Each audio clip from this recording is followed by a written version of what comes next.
Welcome to Scotch Plains, New Jersey. This is Verizon Fios, Channel 22, and Comcast Cable, Channel 34. Scotch Plains Television. Your town, your TV. Scotch Plains Television presents a meeting of the Township Council. And now, from the municipal building, the Scotch Plains Mayor and Council. Good evening, everybody. I'd just like to call to order the Scotch Plains Business Meeting for Tuesday, October 21st, 2014. Ms. Lacina? I wish to make the following announcement to show compliance with the Open Public Meetings Act, known as Chapter 231 of the Public Laws of New Jersey, 1975. Notice of this meeting was given by adopting an annual schedule of the location, time, and date, sending copies to the Scotch Plains Fanwood Times, the Star Ledger, and the Courier News, posting in the municipal building, and filing a copy with the Township Clerk within 7 days following the annual organizational meeting of this body. If everyone would please rise for the pledge to the flag and remain standing for the invocation. I pledge allegiance to the flag of the United States of America, to the republic for which it stands, one nation, under God, indivisible, with liberty and justice for all. Please remain standing.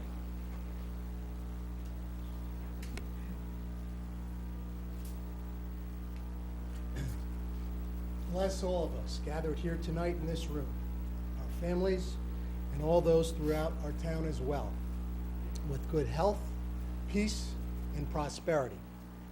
Thank you for sustaining us and bringing us to this day. Provide us with wisdom, foresight, thoughtfulness, strength, and courage, so that we may carry out our duties effectively and fairly, and with a sense of purpose for what is right and just for our community. Guide our minds and our hearts so that we can work together for the good of our community. May our actions be taken and our words spoken with kindness and respect towards one another. Let us be a source of hope and contentment for all whom we serve, especially those who are in need. May God bless all of us, the Township of Scotch Plains, State of New Jersey, and the United States of America. Amen. Thank you. Ms. Lacina, would you please call the roll? Mrs. Giovanella? Here. Mr. Jones? Here. Mr. Marcus? Here. Mr. Vastine? Here. Mayor Glover? Here. Ladies and gentlemen, the next item on our agenda is public comment. This portion of the meeting is set aside for anyone who wishes to comment on any item which is on the agenda. If there's someone who wants to come and speak, please come forward and state your name and address. Thank you. Welcome. My name is Rich Duthie and I reside at 416 Westfield Road in town. This evening, sorry, can you guys hear me? Okay. So this evening I'm appearing on behalf of the entire rec community in Scotch Plains, as well as Scotch Plains Family Baseball League. I'm the commissioner of baseball in town for Little League Baseball. I've been on the board for 18 years. I'm currently an active coach in baseball and football and lacrosse. My wife and I volunteer in town in many different capacities. Our family participates in recreation events, as do thousands of children in town. I'm very concerned over hearing some council members considering the disbanding of the recreation department and the commission in town. I hope it's not true. From a logistical perspective, how could any other department, as just suggested, DPW, which is now overwhelmed, take on more? They don't have the experience. They've never run even so much as a rec program. And they can't maintain fields as rec has under challenging conditions. 12 years ago, the town council agreed to expand the park system in town. They did so via the Open Space Trust Fund. They've made major headway on Brookside with new stands and improvements to the fields and the park overall, and to Memorial with a soccer and baseball field that's a multi-use field, and to repairs and maintenance at all the other fields as well. Conversely, about 5 years ago, the Board of Ed disbanded middle school sports, putting a great onus and burden on the volunteers in this community. Many challenges. The volunteers in this town, quite frankly, are stretched to the max. They can't take on any more. The town should be handling the recreation facilities. They should be handling the recreation responsibilities, plain and simple. Should be part of our tax base. and it shouldn't go away. It's just not feasible to expect volunteers to handle more. As far as Mr. Porio is concerned, there have been many accomplishments that I've personally witnessed. The conversion of the Memorial Field to a 50-70 to accommodate 2 divisions recently. The enhancements to VOTEC to accommodate 2 divisions. He is also our Township Safety Director. The field conditions after poor weather days have been assuaged from his hard work. It's a constant juggling to schedule all the games. There's multi-sports going on in one season. There is no rest for these fields. It's very difficult, and he's doing a great job. He is the collaborator between our league, the other teams, and the town, and his rec department, and he specifically put up a huge effort after the middle school sports debacle from the Board of Ed. I have no battle with them. I understand that it was a tax issue overall, but you can't put this on the volunteers any longer. It's impossible. So it's paramount to our league that we continue with the rec department. So it begs the question from all of you, and I believe that I'm entitled to an answer on this, okay? Is there anyone on the board, on the current council, that is opposed to continuing the rec commission, the rec department? Is there anyone on the council that thinks it's a great idea to do that? Personally speaking, I'm here to advocate that we continue with it, but I really feel like I'm entitled to hear your position on that, considering we're right at election day. Let's get the truth out, okay? Thank you very much. Well, thank you for coming out tonight, You're welcome. and I especially want to thank you and all the volunteers who have stepped up over the years to run our Recreation Commission. And truth be known, I've gone, there's a mayor's gala every year. I attended, Mayor, yes. Where we honor volunteers, Yeah, I'm there. individuals. Let me make it clear that the person that came to my mind and that I've asked to be considered is our very own Bob, who runs our rec commission. And I did that because I don't think he's ever gotten the recognition he deserves for the outstanding work he's given back to this community. Right. But I really want to make it clear that I've heard this, and I think it's being pinned on some folks. I don't think there's been any discussion by this council to get rid of the rec commission. That's In fact, awesome. let me So, just, please sure. I allowed you to finish. Yeah. It was brought to this council by a member who might be sitting in the audience. Yeah. And asked, what is the rec commission? How does it run? Mr. Jimes gave, I think, a very thoughtful response to the background of how the rec commission works. Right. He also shared with us how other, alternatives to that. And it's not by disbanding the folks or abandoning the folks who, have given so much to the community. It's a matter of organization. And all that was discussed was, well, maybe this council can consider, what is best for our recreation families and for the community. Well, I mean, I But feel certainly, like but the idea is that nobody has discussed it, and if someone asks for that, this council, whether it's parking at a school, whether it's changing a speed limit, they can have that discussion. But let me make it very clear. Right. That is not on the table to be discussed, okay? Yeah, I hope it hasn't isn't. been, and I know you've spent a great deal of your life giving back. So in has the every- recreation. many people in Wait a this minute, I room. see them out there. I know Yeah. most of them, Yeah. okay? I had great pleasure singing "Take Me Out to the Ball Game" at the opening I day can't last say it was year. exactly my pleasure, but I was happy to have Well, you there. you have, listen, I don't pretend that, I sing very well, but I had a lot of fun. That's great. And I love the sports programs. We've They always make welcomed this township the so- mayor so- and the council so- to those so- events. So I don't want to belabor this other than to say, we've got. No, it's a very we've important got- issue, Mayor. well, I said I don't want to belabor it, I just want to make it clear. We have Not arguing with you. incredible volunteers, we have wonderful programs. This township, I think respects everyone that participates, and I do as well. And I have not had any discussions, I don't think anyone else does unless they want. Well, I believe Share it with came up on the dais at the last meeting, but. Well, it was just, I- as I said, it was a question posed by a citizen. So, Mr. Jimes shared with us that he has worked in a municipality where he's had rec commissions and where he hasn't had rec commissions. So Right. he can share with us, and that's, I think the only intent was, let the manager Look, my share point with is, us. I'm diametrically opposed to disbanding rec, I and think- and I think it would put an awful burden on us as volunteers. Yep. And I hope we can continue with that. I don't want thank to, you. I don't want to spend any more time up here tonight. No, I thank And you. take away from, no problem, but we are volunteers and we should be respected as such.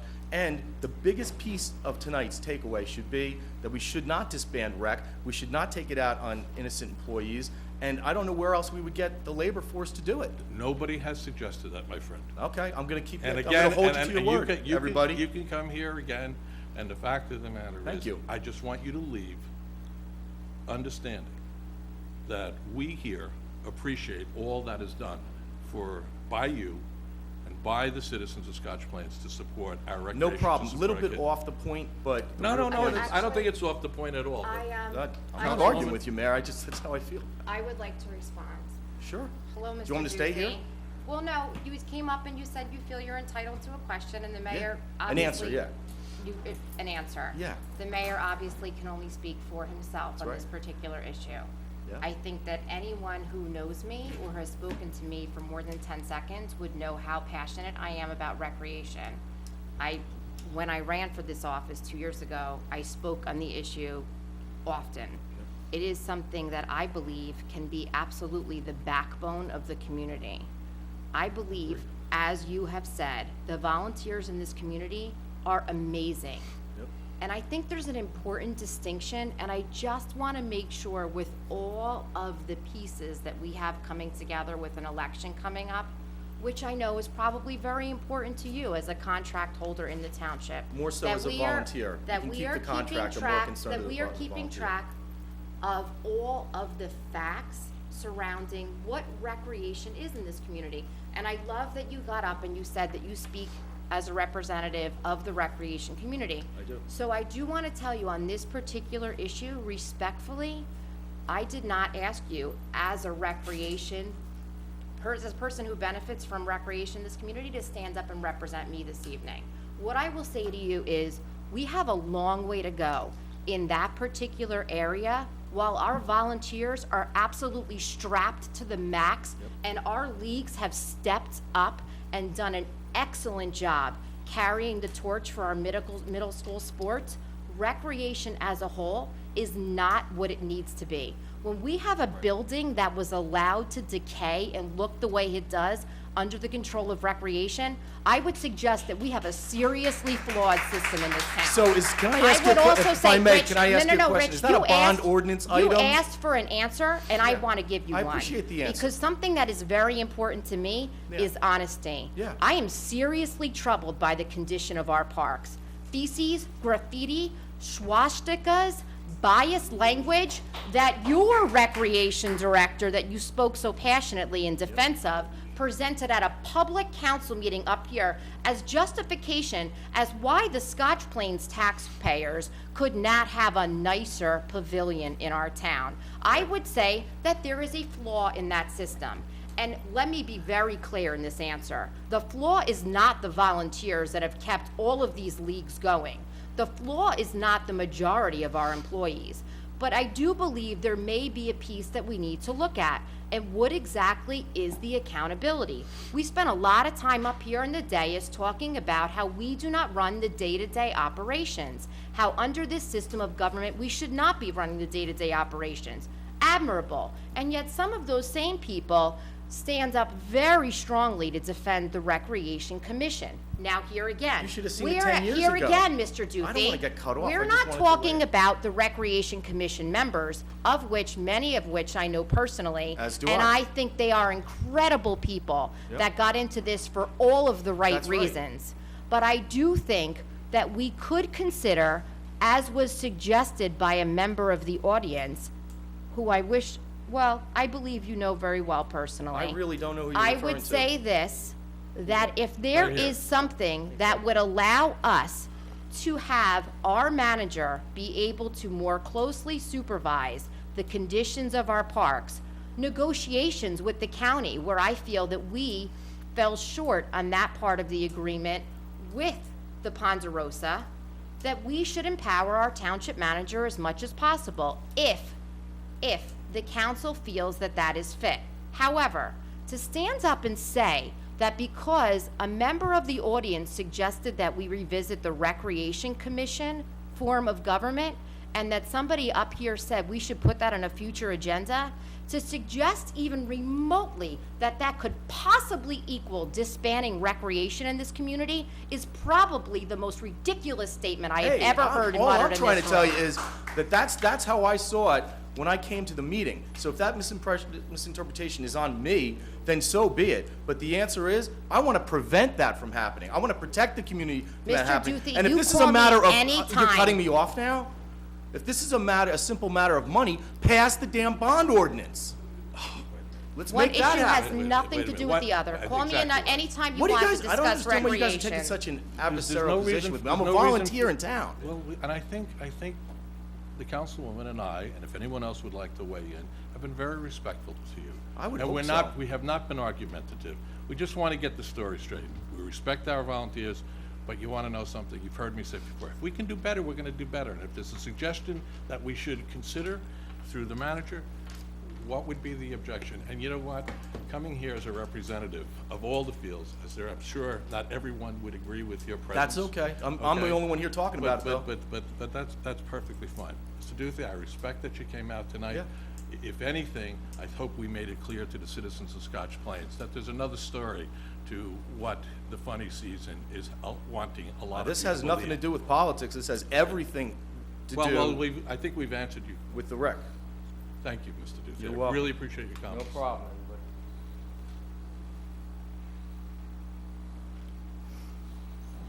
Good evening. Good evening.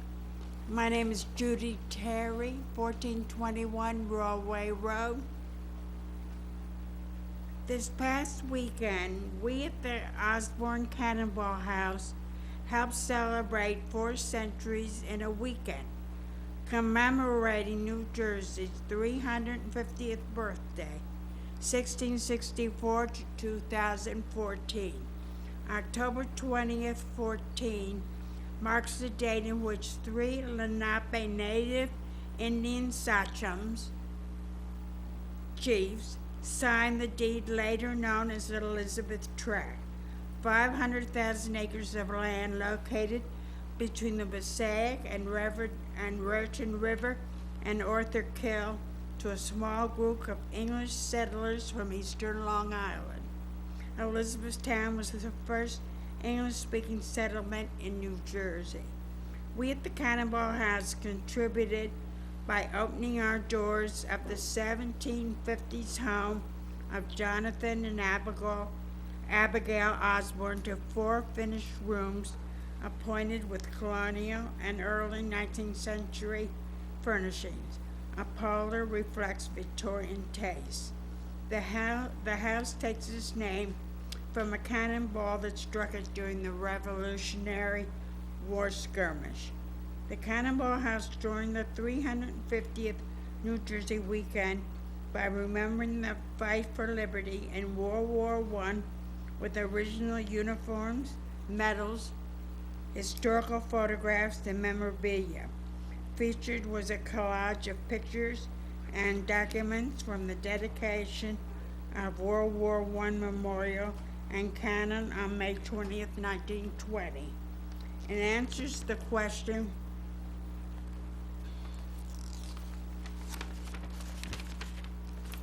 of why the government awarded Scotch Plains the cannon. $600,000 was raised by the citizens of Scotch Plains toward the war effort. It is unfortunate and a shame that we have no record of town officials nor any council member attending our celebration for one of the new candidates, save for one of the new candidates. In reference to Shady Rest, to those among us who fight so hard to protect and preserve the last of the past in this magnificent land God has given us, we must keep up the just fight. Furthermore, to one who is competent, it takes not more than a week, or at the most 2 weeks, to review the bid documents and specifications. So what is the holdup? Thank you. Thank you for coming out, and thank you for your service to the community. I know my better half did a tour of duty on Sunday with you all, and bringing to the citizens the rich history of Scotch Plains is something that the Historical Society does extremely well. I mean, a rich history that goes back to 1684, and I think the gentleman coming up, in fact, I know the gentleman coming up to speak has family, dates itself back to the 1600s. And sir, Yes, without further ado. Elmer P. Terry, 1421 Rawley Road. I find it very confusing that people move to Scotch Plains because it is such a great place to live, with an outstanding school system and responsive public servants in such a wonderful community to bring your family and raise your children, and then set out to change everything as soon as they possibly can. I find it disheartening that our council, who in the most part are relatively newcomers to town, have decided to hire people who seem to have no concern for the town and its citizens' wishes, other than hiring them to controlling positions in the town administration that they regard as a 9-to-5 job, and we're out of here. The decision to do away with volunteers for community-related events and committees and ignore citizens' ad hoc attempts to put forth projects that are mostly quality of life related and preservation of our glorious past is most discouraging. These folks who volunteer and care about Scotch Plains is what bring folks together to meet and get to know their neighbors. This is what has always made up our community, and I put that in quotation marks. It seems that recent actions of our administrator is set out to destroy that sense of community which Scotch Plains has enjoyed for decades. The need for a committee to improve the downtown and support local business seems to be at odds with the administrator's position that local citizen contractors and businessmen have some sort of communicable disease that will spread and must be eliminated at all costs, and that outside contracts are the best and only option. The holiday season is approaching, and is the traditional holiday animal scene going to continue now that the champion of that event, Joan Pappin, has left us? This was in existence as long as I can remember, even before Joan continued the tradition. The volunteer group that has so passionately supported the preservation of Shady Rest has had stumbling blocks put in their way all along the process. The latest being the ignoring of the promise made in August to fast-track the reconstruction of the roof. Again, the interest and passion of the Citizen Volunteer Committee seems to be toxic to the administration. I reiterate that all-inclusive community that has formed, and I mean all-inclusive community, that has formed in more than 100 years is in danger of being destroyed. Thank you. Thank you for coming out, sir.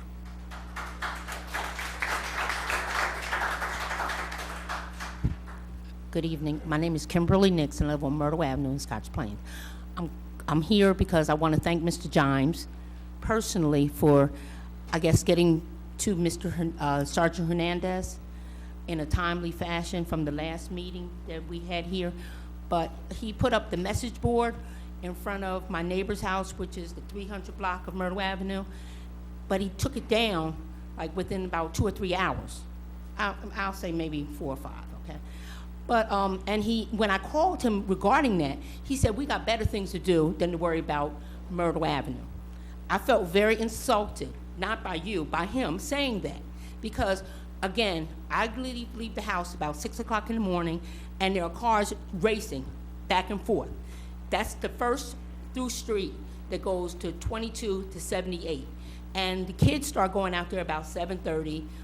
It's ridiculous that we have to deal with this issue. Kids stand on that corner on Front Street, and I've seen kids step off the corner, and people have actually cut that corner. And it's not going to be until some child, again, like I said the last time, is going to get hit or killed. Something happened on Willow Avenue. Yesterday it was Mountain Avenue and Westfield Avenue. A truck ran up on somebody's lawn, and it was just crazy. And I just don't understand why we can't have the message board out there. He told me, he said he was gonna put the message board someplace else. Well, the only day I saw the message board was for Scotch Plains Day. I have not seen the message board since. I don't know where it is, and we just need some control on that street.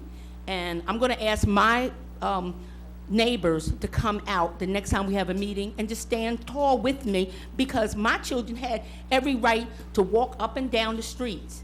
at leisure and not feel that they were going to get hit, or even me at that time, because I've lived here over 45 years in this town that I love and I cherish. I don't feel that at this time that you should have children being scared to walk up and down the street, have to back up, you know, because cars are trying to, you know, scurry for position. It's just ridiculous. And also, Mr. Bastine, I need to ask you, do you have health insurance with the town or anywhere? I do. Okay, thank you.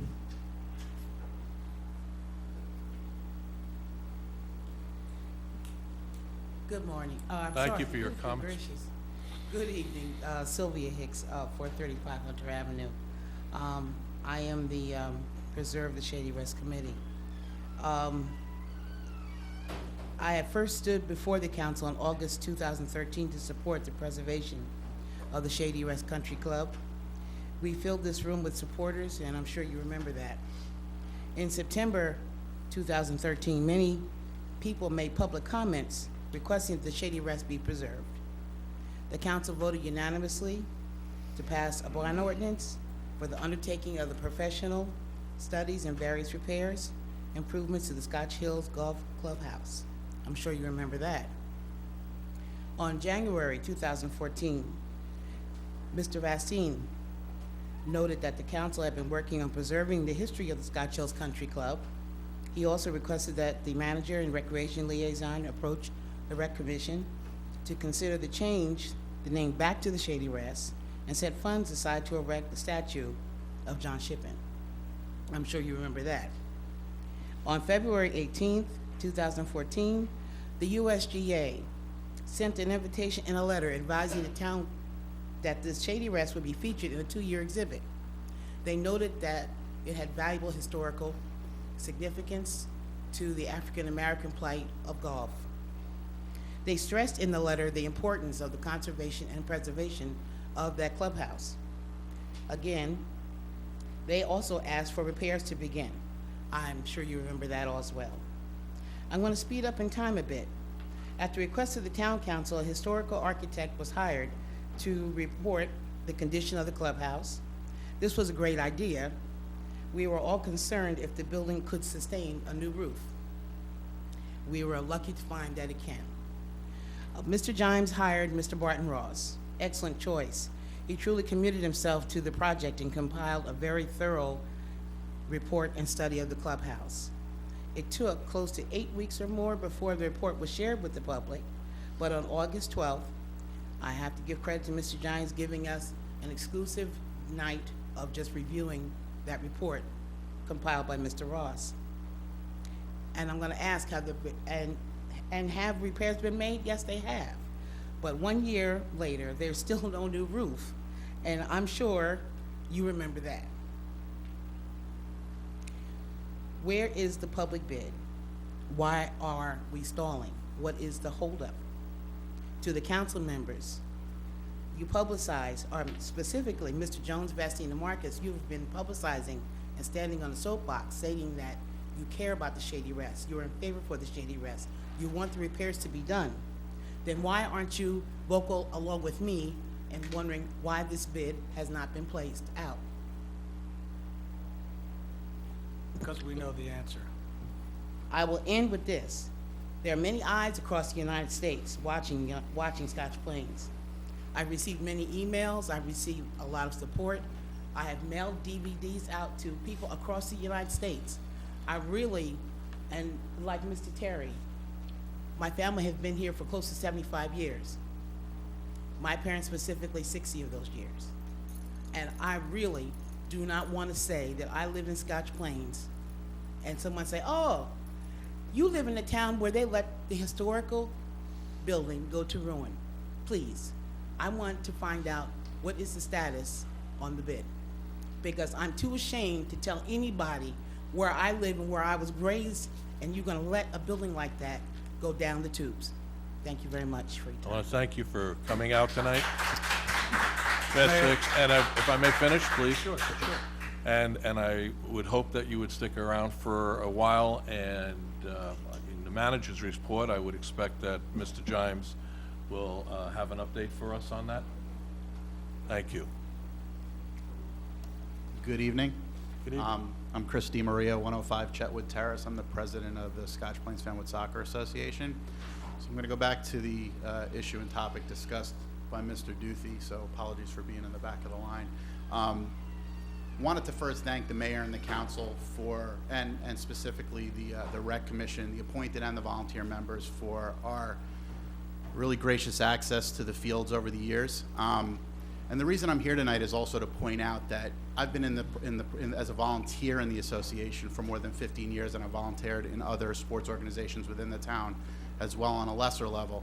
And over that 15-year span, the improvement of the fields and some of the facilities that the Scotch Plains Fanwood Soccer Association uses have improved significantly. I can go back to when Southside was a field where nobody wanted to play, where they were turning their ankles all the time, where every time it rained we had no access to fields for sometimes a week, to now where we're running on schedule even when the weather's bad, because of the facility improvements that we've been blessed with here in this town. So I wanted that noted, that from our point of view, and I think from the point of view of many of the sports organizations that we also interact with, there have been significant improvements under the guidance of the Rec Commission, and we're very grateful for that, and we hope that that continues, because the sense of cooperation, simple communications, things that you would think would be easy to come by in a town like this, sometimes are very difficult. But in the situation that we've had with the Rec Commission, it has always been a very easy process with us in terms of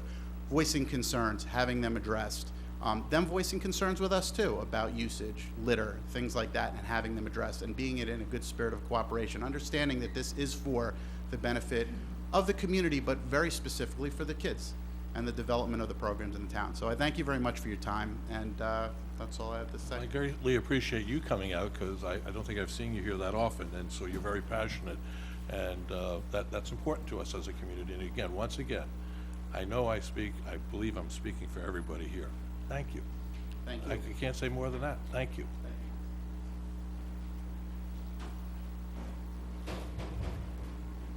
Good evening, Mayor, Glover, and council members. My name is Irene Bartels. I reside at 1972 Westfield Avenue in Scotch Plains. I am not a politician. I am not a public speaker.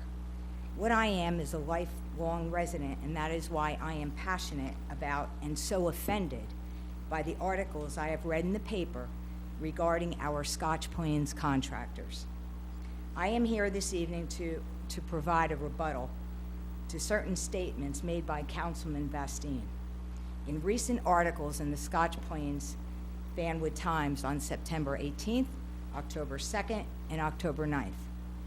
In each of these articles, the councilman has said to the effect that going forward, the township will only be utilizing co-op contractors as opposed to local contractors. By going in this direction, the township manager says he is protecting taxpayers from paying higher prices to a few local contractors, whom the councilman refers to as local insiders, and guaranteeing the best, lowest price and best quality for third-party services provided to our township. My husband, Pat Bartels, and I have lived in this town for most of our life. He has owned his own electrical business since 1986. Over that time, he has completed numerous jobs for the township, some as a paid contractor and some as a volunteer. Therefore, I would like to take this opportunity to clear up a few statements made in those articles. Number one, the electrical jobs were not given to Pat because he is a Scotch Plains resident, nor is he a local insider. He won them through a competitive bid.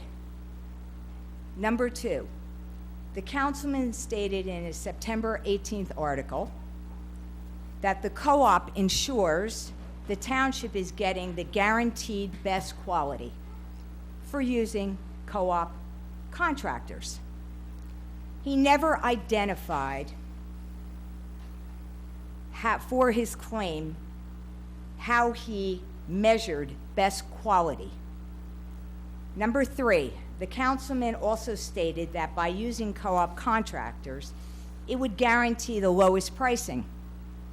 The present co-op electrician hired by the town is now charging taxpayers $87.88 per hour plus travel time, whereas Pat charged the town $75 an hour with no travel time. Here are the invoices. They were obtained through Oprah request. How is this saving us money?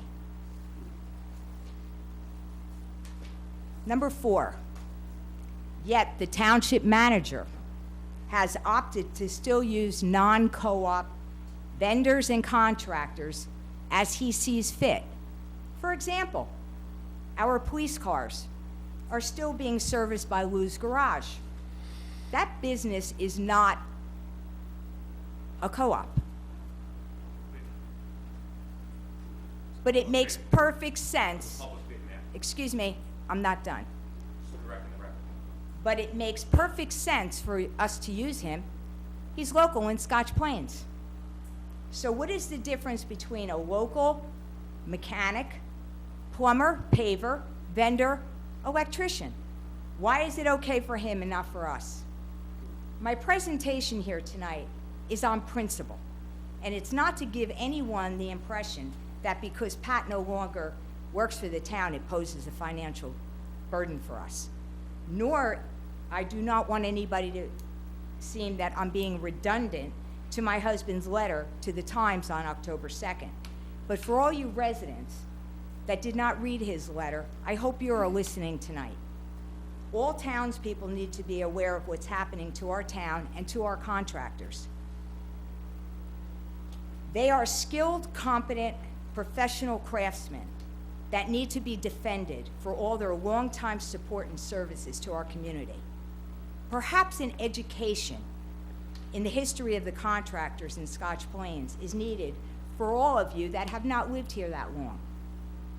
They have built most of our downtown buildings, most of our homes that we most likely live in, along with donating their labor and time to such projects as building our church garages, 9/11 and Vietnam Memorial, supporting our local youth athletics and merchants, and I can go on and on and on about all the wonderful things that they have accomplished in this town. That's what a community is all about. What's happening to this town doesn't feel right because it's not right. Let's bring Scotch Plains back to being the community it once was, neighbors helping neighbors. Thank you for your time this evening. Thank you.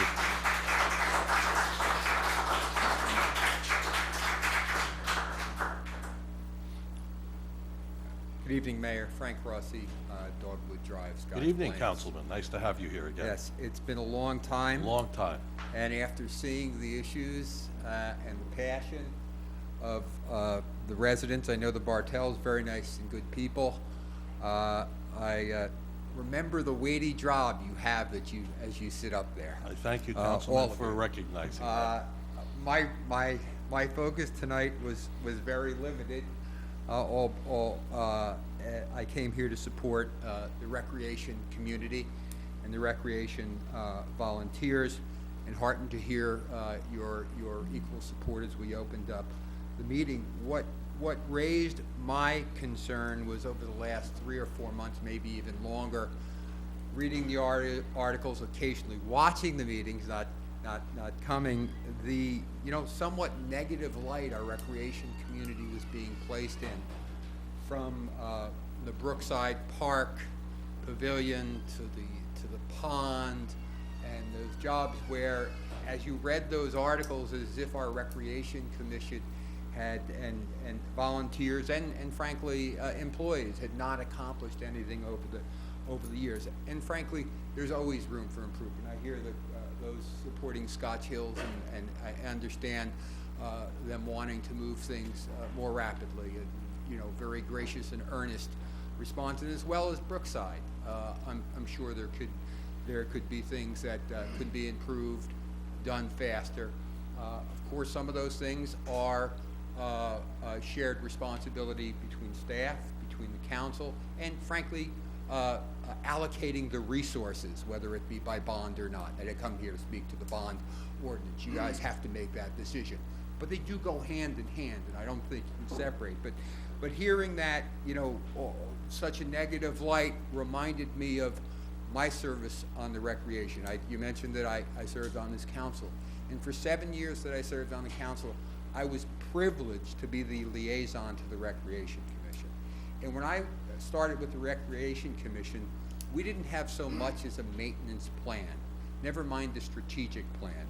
Fortunate Mr. Porio was hired by the Recreation Commission. I did not have an intention to raise him. He was raised, otherwise he was raised, and for the first time a strategic plan was set out for the parks. And each and every park had its own individual plan. Each and every park in one phase or the other was enhanced. Council members, I recall, I don't know if this council, but I wouldn't be surprised, were given tours and encouraged to participate in the forming of the strategic plan. I remember taking a bus ride for 8 hours on a Saturday with the entire council and other recreation volunteers and going from park to park, seeing what could be improved, seeing what had been improved, going to Scotch Hills, going to places that we envisioned parks that didn't exist, that exist today.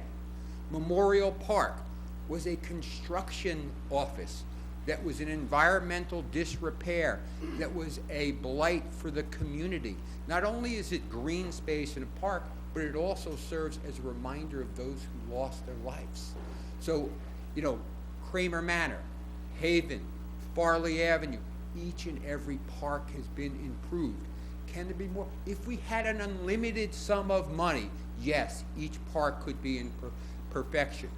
But perfection, by the limitation of our resources and the taxes that you want to hold, perhaps is aspirational but not realistic. So we can do the best we can do. And I think this Recreation Commission, I think to the extent possible, the employees of the town have done a good job with shared accountability with the management and this council. And I'd ask, as people come and reflect on the council, we don't forget it. We don't throw the volunteers, and you've supported the volunteers, nor our employees under the proverbial bus. Thank you for your time. Councilman, thank you. You're always welcome here. And thank you for your service. I know you served for many years. And Councilman, as you know, I served as a liaison too. And the one thing I want to make clear, I think people are going off message here. I think we're all preaching to the choir. I think everyone on this council recognizes the value of our recreation operation and what it does to enhance our community. I mean, I don't think there's no argument. I mean, I'm happy that you folks are coming out to express their passion and their concern, but I don't know what else we can tell you other than to say that you're preaching to the choir. We agree with the great work that's being done. We encourage it. I don't think anyone here is standing in its way to move forward, and I don't know how else to express that to you. Well, that happens to be a great segue, Mr. Mayor, because my name is Mike Walsh. I am a 19-year resident of Scotch Plains. I live at 437 Henry Street, and I happen to be a member of the Rec Commission. And I wanted to come up here and speak on behalf of our body and also on behalf of the Rec Department as well. And just to reiterate a couple of things, I don't want to beat a fallen horse here, and I know others have spoken very passionately, but I just want you to know, and I want the council to know, that we do support the work of the Rec Department as much as we can.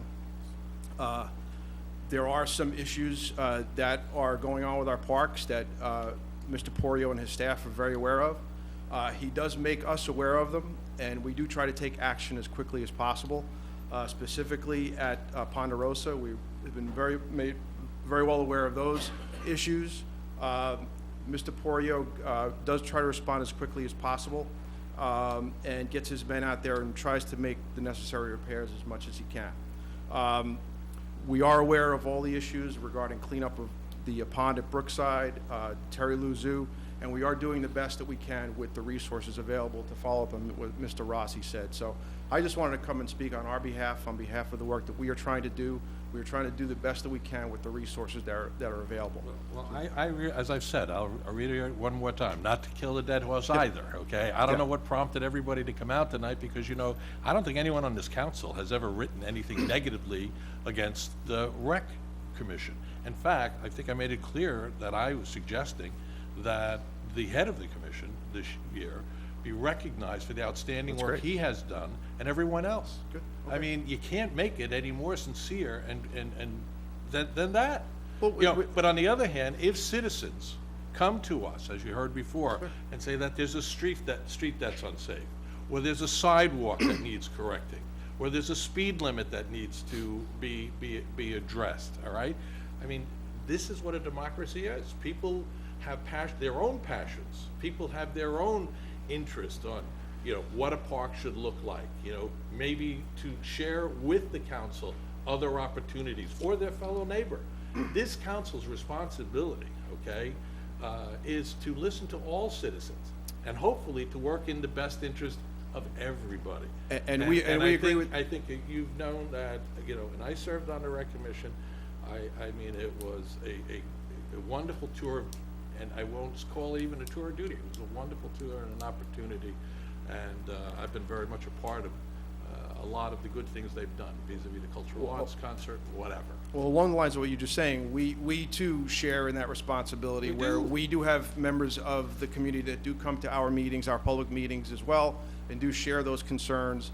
And we are very cognizant of those issues, and we do try to address them as best we can with the resources that are available. And you know what, your coming out tonight shows your sincerity there, because you didn't have to come out tonight. But on the other hand, it would be remiss of this council not to listen to issues pertaining to the Shady Rest and the disrepair it's fallen into. I know for a fact that you wouldn't be happy with what happened there. And, you know, if it takes someone just digging and digging and digging, and a committee formed for the sole purpose, okay, and I know that committee, and it's purely a bipartisan committee. There's no politics that are involved with that.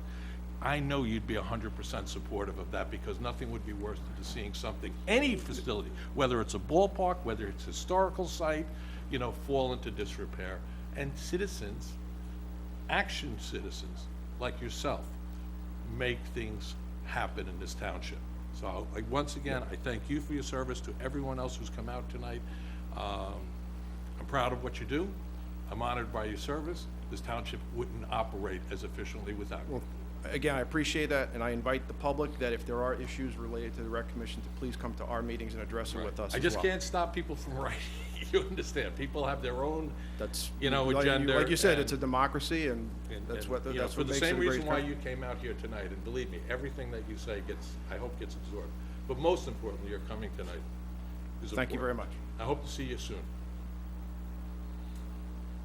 Good evening, I'm Mark Van Ostenbridge from 2096 Arrowwood Drive.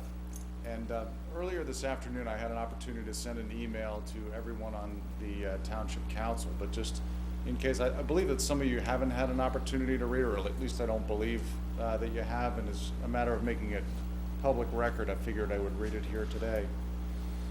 So as you know, Shakamaxon Country Club has received approval to install a pool in their parking lot, the construction of which is underway.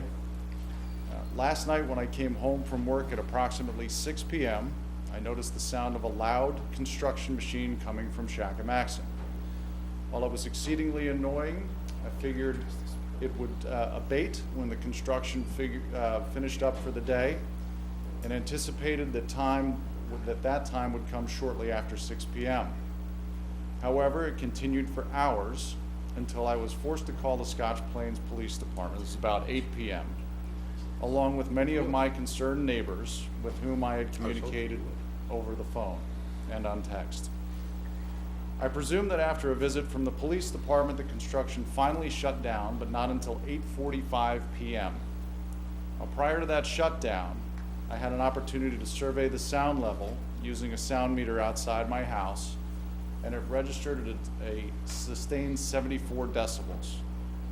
for reference, that's about as noisy as being in a room with a running vacuum cleaner. Per the model noise control ordinance that was established by the state of New Jersey, all construction and demolition activity, excluding emergency work, shall not be performed between the hours of 6 p.m. and 7 p.m. on weekdays, or between the hours of 6 p.m. and 9 a.m. on weekends and federal holidays. Clearly, the 75 decibel level was a violation of that ordinance.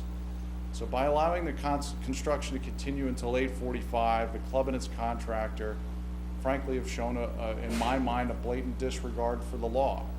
And furthermore, and just as concerning, they have shown a wanton lack of consideration for the sanctity of the surrounding neighborhood and its right to peace and quiet. I've subsequently had some conversations with neighbors who had conversations, in turn had conversations with the police department, who visited and believed that they were in the middle of a concrete pour that could not be stopped. However, I understand that pour started around 4 p.m. in the afternoon, which leads me to question why they didn't start the pour earlier in the day and wrap it up earlier in the day as well. So I just wanted to bring that to your attention and, just let you know that No, that's I thank you. I happened to read it just before I came in, your email, and I will tell you that this council took great pains to make sure that, your life, your family's, peace, would not be compromised through this construction. We knew it was, but I'm telling you, we spent an inordinate amount of time saying when this construction, where the staging was going to be, when things would be done. Now, our counselor, Jeffrey Lair, will respond to this, but I'm deeply troubled by what I read, and if no one's read it, I certainly expect that they will be too. Mr. Van Ostenbridge, I thank you. I did review, I did get a copy of your email. I did see some other emails from some of the residents. Just a couple of things for the benefit of the public and the council. Yes, you are absolutely right. Actually, under our local ordinance, under section 3-15.1B, we have a local ordinance that says construction equipment shall be prohibited before 7:30 a.m. and after 5:30 p.m. Monday through Friday. So you are absolutely right for reaching out for the police. It was the right thing to do. I've alerted the construction code official, the zoning officer, about this. He was unaware of it, but I can assure you he's now aware of it. Secondly, you are right that the state administrative code has noise levels, and you were right on target about that as well. We are now, but remember, this is not about the residential being built. This was about the pool being built, the approvals relative to the pool. It's not about Toll Brothers and building the residential. This was related to the construction of the pool that the golf course owner received approvals for. So, but we've been made aware of it. The zoning officer's been made aware of it, and we appreciate you bringing it to our attention. Okay, great. And then the other things that were, as part of the planning board approval back in February, there were some other items that were supposed to have been addressed during the construction of the pool specifically. And now some of these I understand are going to be NA because the pool construction has not been finished, but in particular, it was the installation of an 8-foot sound reduction fence around the pool. That's not been done. I understand, I'm a reasonable person, the pool's not complete. Evergreen trees were supposed to have been planted. Actually, they were supposed to have been planted years ago, but I understand from talking to some neighbors that that's never happened as well. That's over by the area of the cart shack. One of the items was the redigging of the swale in the quote-unquote forested area that's west of the parking lot and abutting the backyards of Arrowwood Drive, and that to date has not happened. And part of the issue with that is you have a huge non-permeable surface in the fact that their parking lot drains right into that swale, and it hasn't been maintained. And I actually have pictures on my phone, if it were practical to be able to show them to you, and I can, of how much water collects in that swale and the resulting flash flooding that will happen during a heavy rain in the front of my house. Because essentially what's happening is you've got water coming down from the non-permeable surface of the club's parking lot and water coming in from the street, and you literally have 18 inches of water in the street. And that's because, in part, that swale has not been maintained. So I just wanted to make the council aware that nothing has been done on that front. Reducing lighting around the area of the cart shack, again, I consider that NA at this point. This point has not been addressed, though, the removal of the barbed wire from atop the fence bordering the neighbor's yard, and also the state of disrepair in the fence. I have young kids, a lot of people in the neighborhood have young kids. I don't care what anyone says, the barbed wire is up, kids climb, they grab things. It's an absolute hazard, and I would implore this council to have them do something about removing this danger from our backyards. And then finally, just evaluating the placement of the fence in general, just to, remove barbed wire from our community. It's just not something that's necessary, at least in my mind. I will do this. I will instruct the zoning officer to pull the resolution from the pool approval and make sure that those conditions are being complied with. Wonderful. Thank you. I have questions about this. Should we wait till Sir, thank you for coming out. I mean, if I can make you a promise, we will monitor that, and I would ask Mr. Jimes if we could get, an update for our next meeting. And that, you would take the gentleman's, number and make sure that we have an open line of communications, so that we satisfy, what I consider to be safety issues. So, So Biggs, I don't know if your email contained your phone number. I know we have your email. It does not, but I'll forward it to. All right, but as long as, if you don't have to go and give it on the mic, just. There it is. I have it. Yep. As long as we have it. What? So I just have a couple follow-up questions on that. One would be that, Mayor, if you could read the phone number, because I was contacted by residents, and I know that some were unable to be here this evening, but had an interest in calling in at the end of the. All right, I don't want to say. Not for now, But but- really quick, Can I we'll just do say that. this? Let's I think go that on with by you. I having understand. A number of people call about this issue. I am going to tell you that I've alerted the zoning officer. He's sensitive to it. He's now going to be very cognizant of it. I don't understand. think we need. five Well, people listen, I calling don't know about what the same issue. reasons why they're gonna call. I mean, and I'm not gonna tell people not to call if they want to express No, themselves. but I am aware of it. We all are now, but the number, just so we can move on, for anyone calling in at the end of our meeting, we do make this available to you, is 908-322-2076. That number again in New Jersey is 908-322-2076. Moving on. So- Sir, make sure, we will follow up with you. So there were a lot of emails that came today regarding this, and unfortunately, sometimes it's a little bit of a challenge for me to read through all of them before a meeting, when they come the same day. But so the other questions have to do with some issues that the neighbors feel were not met. I believe one of them, and again, as I'm saying, I didn't get a chance to read them as detailed as I would like to read them, but they came this afternoon. One of them had to do with the roadway, why it was supposed to be built first. Let's be clear, the residential project has not proceeded to construction yet. So for the members of the public, the things that you're dealing with now are purely I think you related made to that the clear, pool. yeah. It's the pool And versus. which company is responsible for the construction of the pool? Well, it's New Jersey Golf that Okay. owns the golf course, Shakamaxon Country Club. The Toll Brothers lot is a separate lot upon which the residential units are being built. That has not started And that's at why the all. road isn't, That's all Okay. related to the roadway. They have their own, actually, hours of construction that are much more circumscribed than the local ordinance, so that's in the redevelopment agreement. So That project has not even begun, so if people are calling in about that, that project has not yet begun. they're not. So my one question is, who will be responding to these residents? Because that's sometimes where we fall into some trouble. I certainly have no problem responding or with Mr. Jimes and/or our construction code official, but we'll collectively figure that out. Okay. Yeah. Thank you. Thank you for coming out tonight, sir, and sharing that with us. Thank you. Hopefully, we'll get that remedied quickly. Good evening, Council. Frank Festa, Ramapo Way. Mr. Mayor, do we need a bus? We need a bus. Yes, I believe last night we were told that we needed a bus. No, I don't, can you be more specific?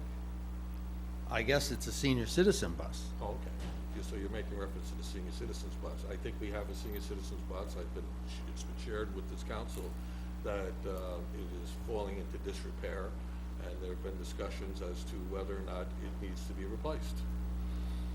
Replacing a senior citizen bus.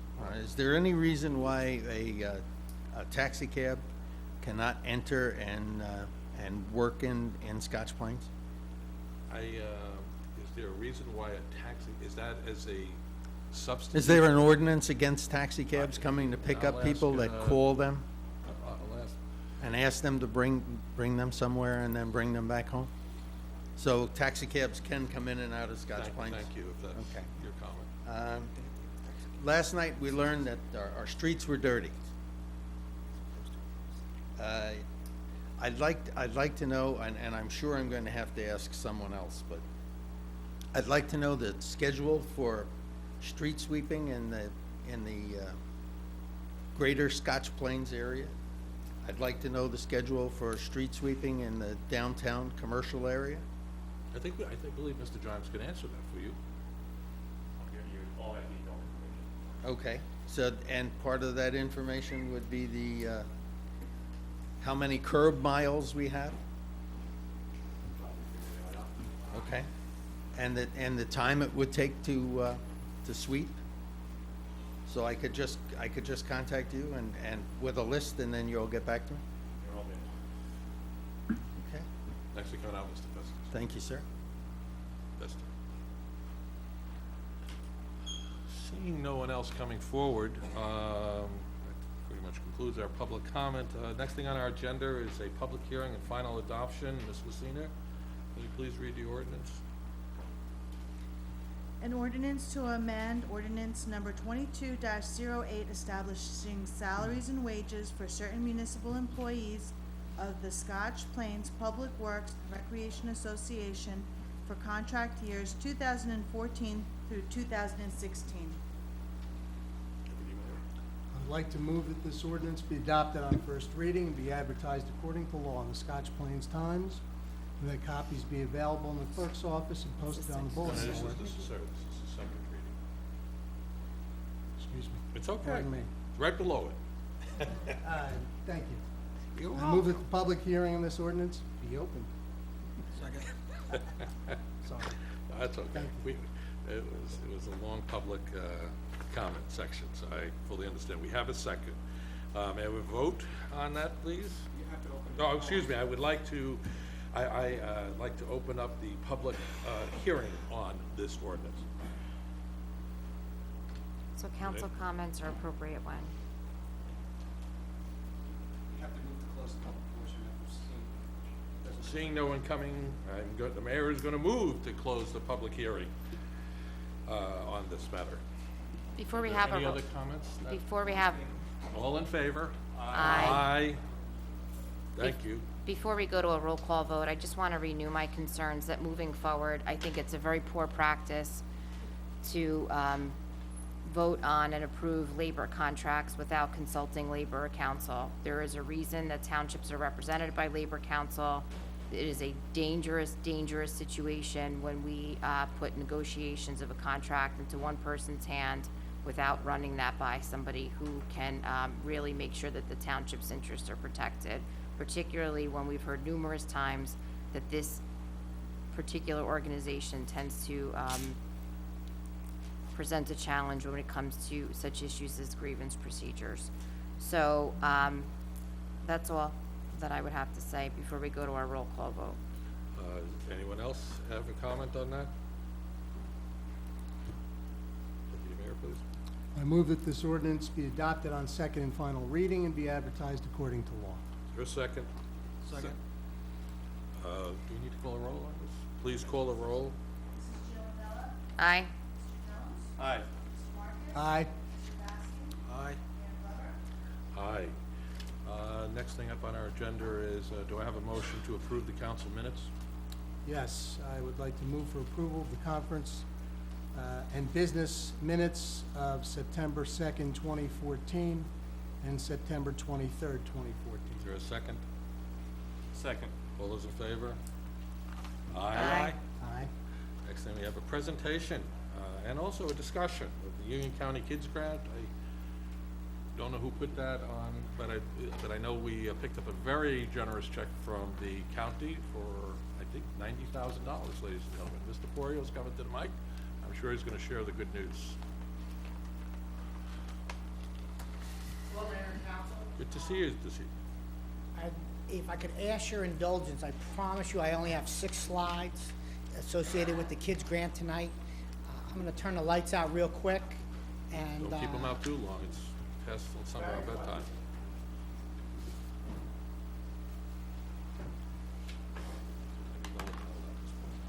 Have they been previewed? You got the next one, right? You got the next one. Yeah.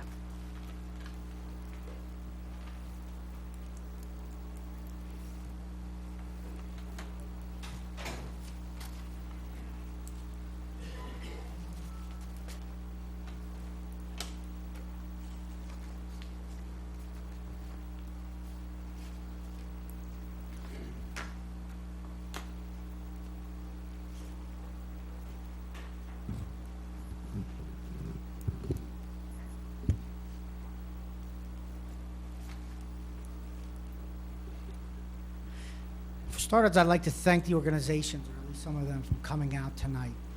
The Recreation Department and Commission has worked very well with the Union County freeholders, and when it came from support or getting support from the Scotch Plains Family Little League Association, Soccer Association, lacrosse, and PAL, they've certainly been our greatest partners in trying to make some of these activities happen.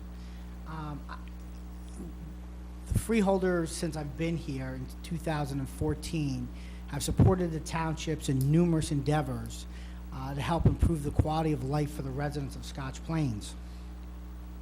First, and like I said, I just had 6 slides. I'm probably not going to cover everything that we've done with the freeholders, but I thought it was important just to show the relationship that we have with them. This is a Park Middle School, and if many of you are familiar with Park before, what the conditions were at that facility, if you look at the top right-hand corner, that's what Park Middle School used to be. We, from the township, made a presentation to the county and said, well, what happens if we get Scotch Plains, Fanwood, and the Board of Education on board to do a joint project together? Would you fund us? Would you match those funds? And at the time, it was Assemblywoman Stender, excuse me, at the time it was Freeholder Stender, and Angie Devaney, and they met with me at the site. We had a conversation, and next thing you knew, we built the first Field of Dreams in Scotch Plains. And I think everyone will agree that Park Middle School has turned out to be a wonderful addition, not only by renovating the field, but adding 2 additional facilities or 2 additional fields at that site. This is County Votech. I have 2 pictures in there. One is County Votech, and the second one is of Route 22. We worked with the freeholders to renovate both of those facilities. The township put up matching grants to renovate the County Votech when it came to the lights. As a matter of fact, it was our first lit field in Scotch Plains. And if you see from the top picture, there's a lot of faces up there that you probably recognize. But I won't say most important, but certainly one of the pioneers that's helped recreation over the years is Ed Zazali, who's pictured up there. Mayor Glover's up there, Councilman Strauss, along with the freeholders and representatives from the Union County Votech. And again, that field's turned out to be a wonderful addition and was our first 90-foot diamond, or our first lit 90-foot diamond in Scotch Plains. This is the Southside Park, which the freeholders helped contributed. As soccer had mentioned previously before, that's kind of the condition of the facilities when I first came here in 2001 of what many of our parks looked like. Now you see what it looks like today. And again, I want to thank the freeholders. Certainly, I believe they gave us $50,000 or $55,000 towards that project. This is Brookside Park. We've heard a lot about Brookside Park lately. That's the backstop and the fencing and what the field looked like at Brookside Park. The unique component of this field is that this is a project that we did primarily in-house with my maintenance staff. with some help of some contractors with some of the fence work. But we basically came in, regraded the field, just stripped it down, redid the whole thing. We did that entire project in-house. Also, there was a commissioner from the men's softball league, Don Lawrence, who had passed away, and we named the backstop after him. But the freeholders helped us with that project as well, too. And as you see, I believe that year was Chairman Marabella when that grant was received. But from the park, from where it is today to where it was, I think anyone, just by looking at the pictures, would notice the difference and what the improvements have occurred there. Most recently is our Ponderosa Park. This is a great asset to our community. We've gone ahead and worked with, again, the Freeholder Board to go ahead to make this park reality. It's a 22-acre park. And quite frankly, no one, I think, really believed the amount of people that we would have at this facility. This was our second year in operation. One of the challenges we've had with this facility is that it's become so well known throughout the state that now we have busloads of people coming from all around to come visit this park. It's presented us some challenges, but it's also received rave reviews as far as the facility. And again, I can't thank the freeholders enough. It was a 22-acre parcel, of which they purchased the 11 acres of land, some through the Union County Kids Grant Trust Fund, the Open Space Trust Fund, as well as some Green Acres property. And again, it's just a fantastic asset to our park facility. And last but not least, and I touched on the organizations, one of the things that we did with our with the Kids Recreation Grant, we parlayed probably the largest kids grant partnership that's ever been done in Union County. We had over 16 different participants partner with us, between Scotch Plains Family Little League, the Men's Association, baseball, soccer, PAL, the Board of Education, Fanwood, the Township, and if I left anybody out, I apologize, but there certainly was more, to buy this specialized equipment that we use on a regular basis to go ahead to deep tine our fields, to aerate our facilities, and we do this on a regular basis. I mean, if you take a look just at what the turf looks like at that park, and quite frankly, if you go there today or at any of our parks and you take a look at the turf quality, as you've seen in some of the pictures of when I first got here compared to where it is, it's just a world of difference. Quite frankly, this could not have been done without the freeholders. I personally am in grateful debt to them. Myself and Colleen Giordinello, Councilwoman Giordinello, went to the freeholder meeting on Thursday night. And with that being said, Mayor, I have 2 checks to present to the council.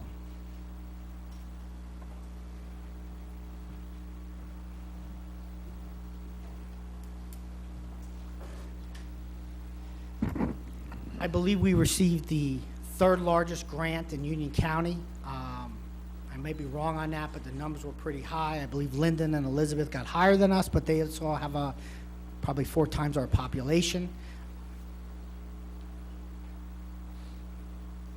The first check that I have is from the Greening Union County grant, and we already started planting. If you go over by the former zoo property, you'll see a row of trees that we've already started planting those, and we received a $6,000 check from the freeholders for that.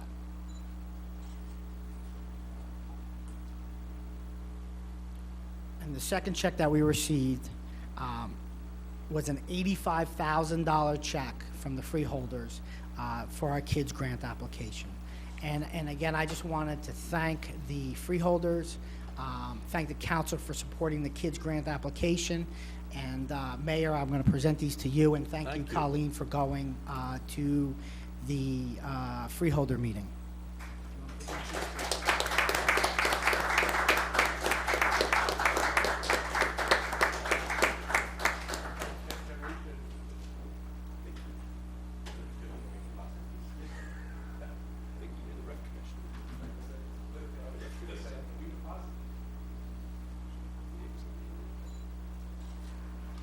John, can y'all get one with the rec liaison in there too?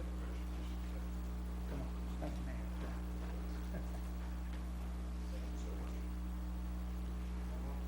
liaison.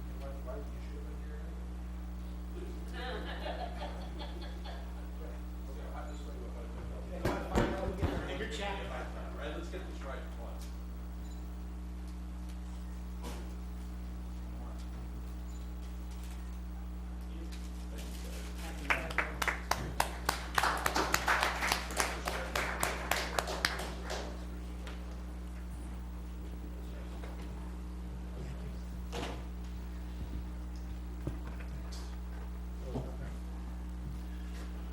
Okay,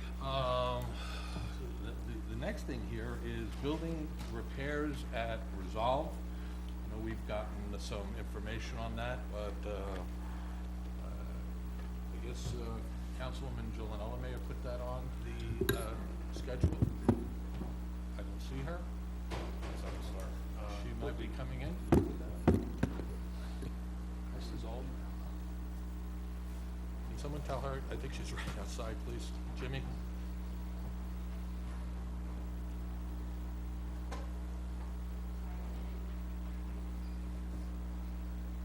You're excused.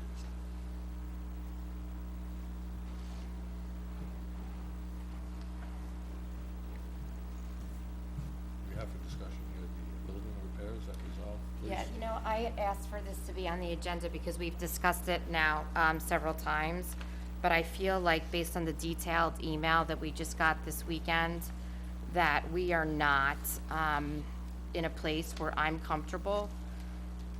You know, and as I said in my email, and I apologize because of the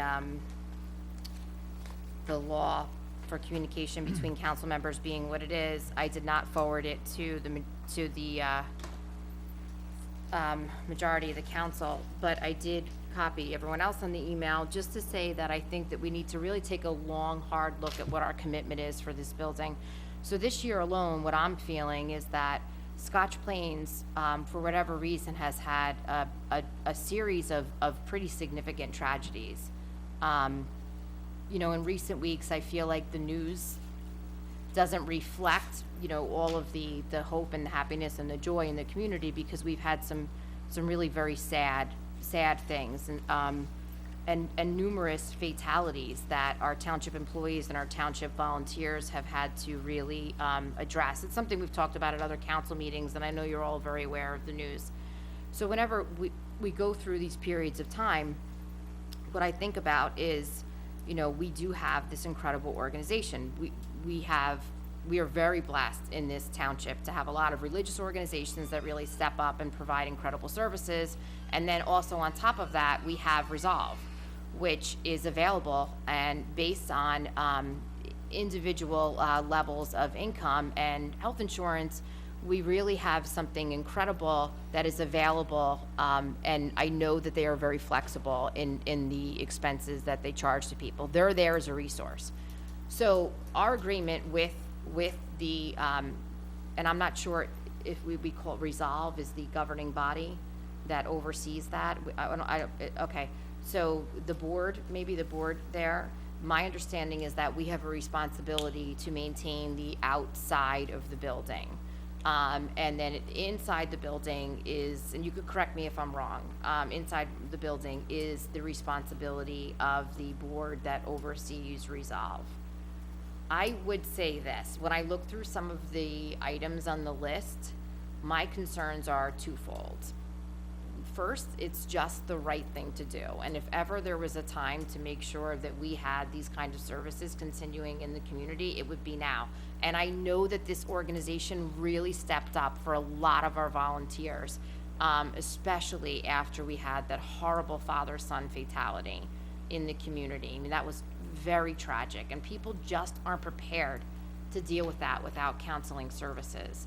So So A, it's the right thing to do, and B, even if we have to, you know, really just watch dollars and cents and make sure that we're being fiscally accountable, and we can't always go out and do things just because they're the right thing to do, What about the piece where, what is our liability if somebody gets hurt on that property? I mean, that's a piece that's really a concern for me. I mean, has the risk manager, and I wish Mr. Duthie was still here, has the risk manager been able to weigh in on things like this? I mean, have we really examined all of these pieces? And I feel like, we had this relationship, and Mr. Grasso really stepped up and made sure that that building was maintained. Now that he's not with the township, who's really making sure that these things are happening? I toured the building, it was last spring. I know that I emailed concerns, and the same concerns are still being brought forward. So, when you start to see that now there's a lot of documentation, these emails are coming forward, they're coming forward, they're coming forward. In all seriousness, what if somebody gets hurt based on one of these conditions? There's 11 points in the email that was sent the other day, and I know since then DPW's been out there, and they've actually today, I believe they walked with the director today and went through each one. It should be noted that of the 11 points, 7 of them had already been in the process of being addressed, and we'll take some responsibility for not communicating that to resolve. But we did spend several $1,000s on ordering windows about 3 weeks ago that should be in probably within the next week or so, and they were unaware of that. I thought they would have been, but they weren't. So 7 of those will be addressed through the windows that were ordered approximately 3 weeks ago. Okay. 4 of them were things that we weren't aware of, and they'll be addressed ASAP. And one of them, as he says, number 11, it's more of a long-term issue. It's not something he expects to happen right away. So the majority of them were in process of being fixed. We've, like I said, ordered windows. They're energy efficient, and they'll address numbers 1, 2, 3, 5, 6, and probably 9 on all of them. So as far as the liability, Jeff can answer that. I know there's pretty complicated laws as far as liability in municipal properties. The township's obligated to maintain insurance, but we also require, and if you don't mind, I'd like to look into this a little further before I give you an answer. I'm not really sure, I didn't know that question was going to come, but more importantly, we would have insurance that we would have through our risk manager. I'd like to see what kind of insurance they have so that I can answer your question. Jeff, microphone, Jeff. They need you on the microphone. I'd like to just get all of the facts before I answer the question more fully, but the township is fully insured through its insurance, and I'd like to just find out what kind of insurance they have before I answer the question entirely. Yeah, it's, Sorry, I want to correct myself. I said 7 of them. I meant 6. One of the other one that I meant as number 7 was one that was addressed, but gentleman who sent the email, is it Lydia? Accepts that that's not a dire thing either. So there's 2 of them that were not considered dire, 6 that were addressed, by the windows, and one of them that's a little more long-term. So I guess maybe a request, a personal request, something that I'm asking you to do is this, Jerry. So your office is maybe 30 feet from this property. At least in the next couple months, while we're making sure that this work is done and done up to the appropriate standard, I would ask that you just go and walk through and look, and we not wait for emails, and we not wait, for it to reach this level, just to make sure that we're it's really an amazing building because of all the work inside. It probably doesn't meet, some of the standards for historic registry, that kind of thing. But it's a beautiful building. Just the facade adds to the charm of the township. All of these things on top of the amazing services they provide make this logical and make it right. And in my mind, the fact that somebody could get hurt, there's also a fiscal account. There's a fiscally responsible piece there as well. Yeah, if you actually, and I will obviously monitor it as it's going on. On at least 2 different occasions, I've been out there taking a look at it. One of them about 3 weeks ago, the councilman called me up. He was outside and asked me to come outside, so I did, of course, and I took a second look at it. So, but yes, as we're going through the window process and the repairs, I'll continue to monitor it. So definitely. I really appreciate it. And if I may, Mayor? Please. One of the real safety hazards that existed was the deterioration of the steps, and that was remediated immediately. The steel safety rails were repaired, and that physical safety issue was resolved within less than 2 days of the time that they brought it to our attention. So So then we look forward to prompt resolution on these other matters, I suspect. Would you agree? Yes. Councilman? Yes. Thank you. Next item up is the manager's report.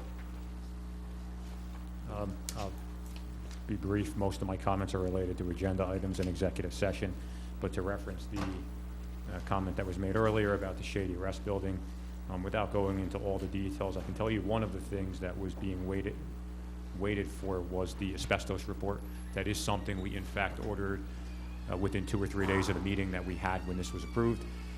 Barton reached out to some contractors, found one, and that took, about 2 weeks to get finished and completed. That is in-house. I think for about a week now, it's been in Jeff's office. It is a 230-something page document. I know within the last week and a half or so, it's been going very detailed back and forth. As you know, a contract is written, legal looks at it, back and forth. So his office has been diligent on it. I was advised prior to the meeting by the recreation director that he expects it to be completed and out on the street tomorrow. Really, I can't emphasize enough that there's nothing here that's being done to try to, intentionally stop this on my end.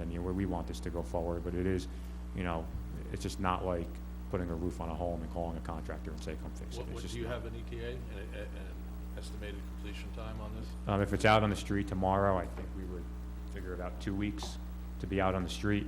The bids would come in, we'd open the bids, depending on the timing of the council meeting. Before So- Thanksgiving? Christmas? Tomorrow's the 22nd, so 2 weeks would probably bring us to around sometime early November. Yeah, before Thanksgiving. Okay, thank you. Anything else? No, that'll do it, thank you. Yeah, good. Mayor, may I ask a question related to that? Yeah, by all means. I too have kind of been holding my breath on the timing of this. As I stated previously, my concern was that we get this roof open and winter hits and the weather has creates bigger problems than what we have.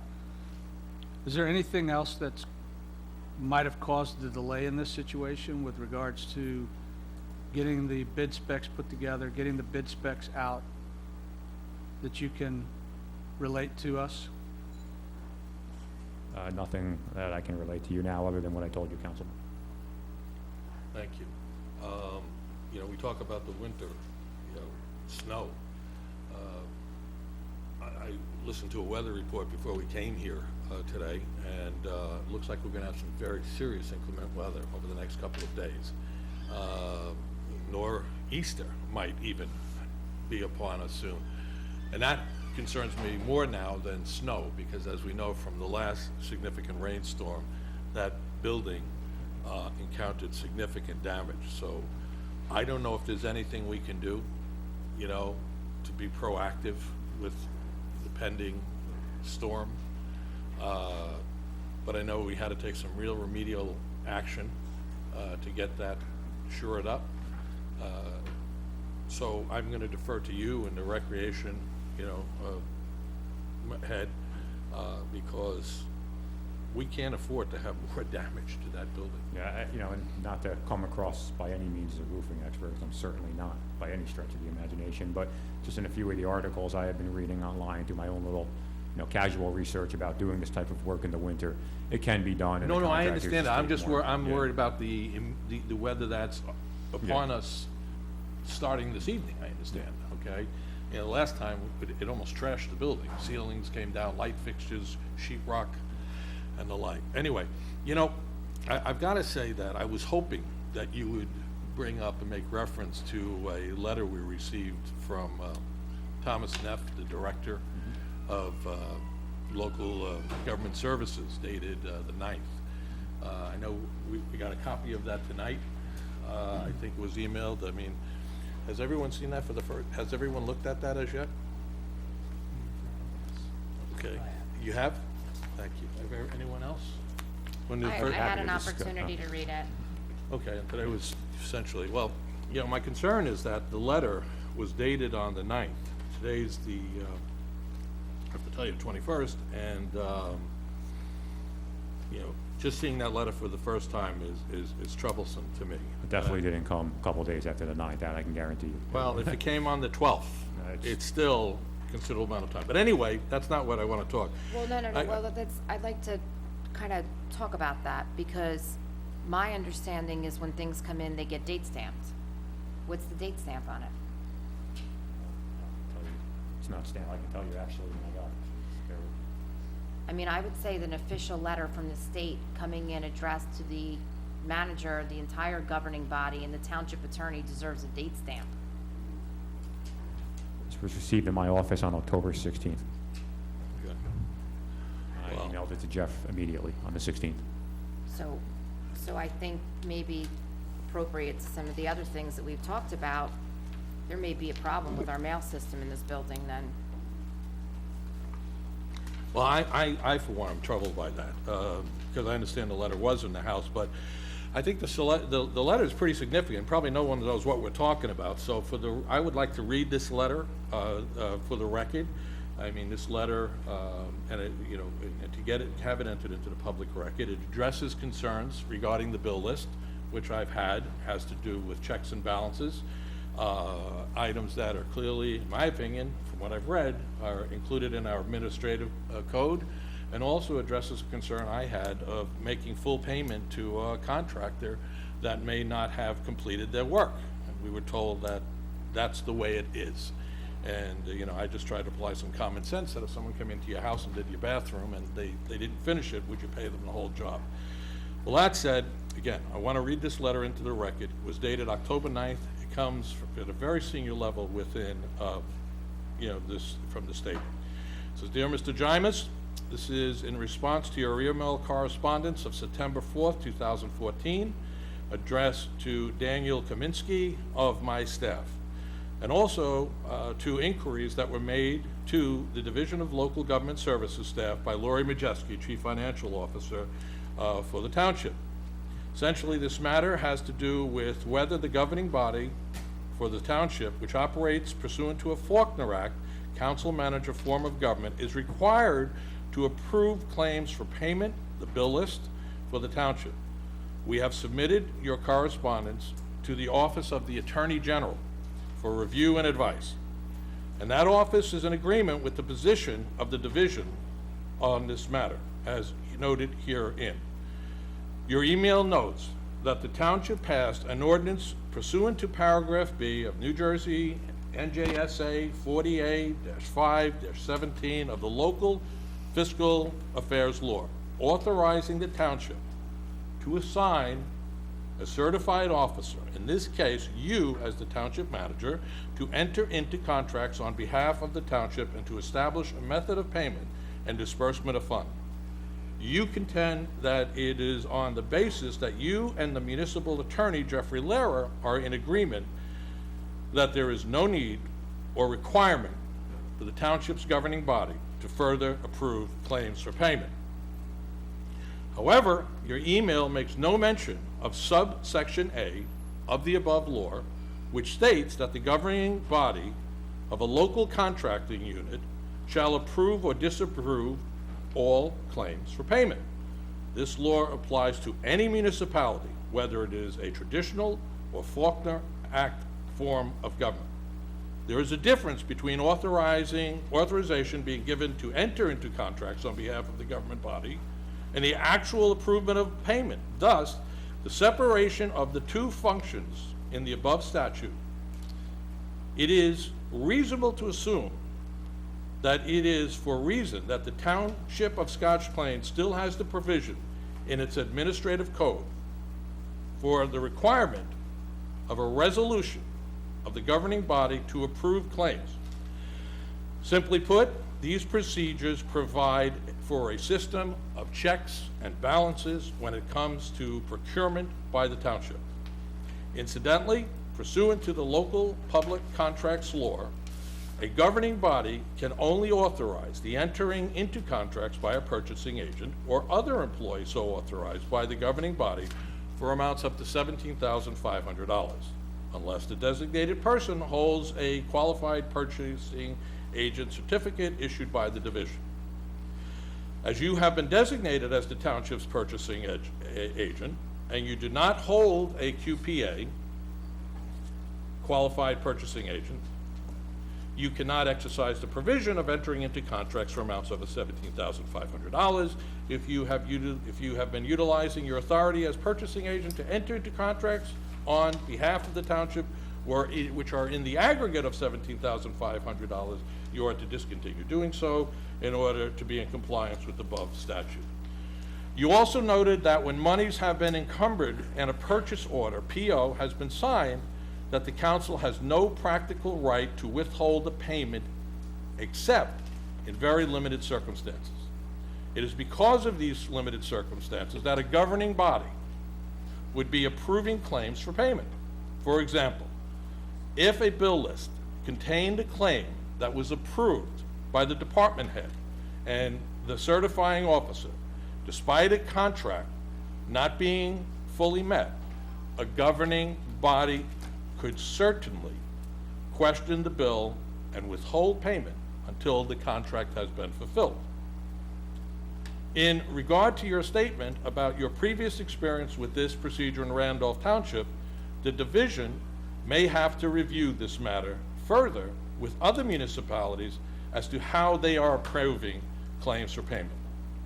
Finally, please know that the officials that are licensed by this division, CFO, municipal clerk, tax collector, etc., are advised to notify division staff if they believe that they are being directed to perform duties either by supervisory staff or by the governing body themselves that they believe are contrary to the state statute and rules, or otherwise contradict sound fiscal and local management. Indeed, it is the position of the division that it is their duty to do so. In this case, Ms. Majeski was correct and was being cautious in contacting the division with her concerns regarding the matter. Therefore, in closing, it is the position of the division that, pursuant to both the above statute and provisions of the township's own administrative code, claims for payment of bills are ultimately to be approved by resolution of the governing body of the Township of Scotch Plains. By way of copy of this letter, we are notifying the mayor and governing body, as well as Ms. Majeski and Mr. Lair, with the division's position on this matter. Thank you for your attention to this matter. If you have any questions in regard to this letter, please contact Daniel Kaminsky, and he gives his phone number. And this is signed by Thomas H. Neff, Director, Division of Local Community Government Services. It comes on letterhead that has governors, the Governor Christie, the Lieutenant Governor, and Richard Constable III, the Commissioner. Now, after reading this, I saw that Mr. Lair, you wrote, some points that you want to go back and address, I guess, with the folks in Trenton, with the Division of Local Government Services, and I guess the Attorney General's office, I would assume. I never understood why we went down this path. I don't know why we were spending effort and taxpayer dollars, to which you said we would get a credit, for, and I suspect we would. Okay, we haven't seen it yet, but I guess, why is it necessary to spend our administrative time, taxpayers' dollars, on a position that the Attorney General's office and the Department of Community Affairs would disagree with you on? Now we can go and debate that with them, and I suspect that's what you're going to do. I would have hoped today. Well, I'd be surprised you read the entire letter, Mayor. I would have hoped today that we could have just accepted this and moved on, and when the bill list came up, we could have simply voted on it. I'm certain that's not going to be the case, but in any case, I'll contact as well Mr. Neff's office tomorrow regarding what I've read from you. And also, I'm going to contact, contrary to what we've heard, the U.S. Postal Inspector's General Office. I don't know how a letter can be dated the 9th, if it were mailed on the 10th, they never get mailed on that date, but why this council didn't see it until tonight. We should have had advance copy. I know that the Deputy Mayor looks for things in advance to review, and I know others do, and I just think it's inexcusable, so. May I respond there? Yes, sir. Mayor, I have the utmost respect for Mr. Neff. I've dealt with him on many occasions over the years. Surprisingly, he did not call me. He knows who I am. Be that as it may, there is case law which it appears that Mr. Neff may have missed, the Deputy Attorney General's office may have missed. They also clearly missed another section of our ordinance, which never was cited in his letter, which has an express language, and since you read the entire letter, I'll read that section. It says, "The manager shall approve all bills and vouchers for payment subject to pre-audit and control," which has nothing to do with this council. So I'm somewhat surprised that he was not aware of those other provisions. He certainly cited certain provisions, but didn't cite that provision. He didn't make reference to Judge Weisenbeck's very deliberate and well thought out opinion in which was entirely antithetical to his opinion. So I think that I'm not going to bill the township for my time, so if there's the implication that I am billing, that's not the case. I've told you I wouldn't do it and I won't. But I do think that we need, Thank you.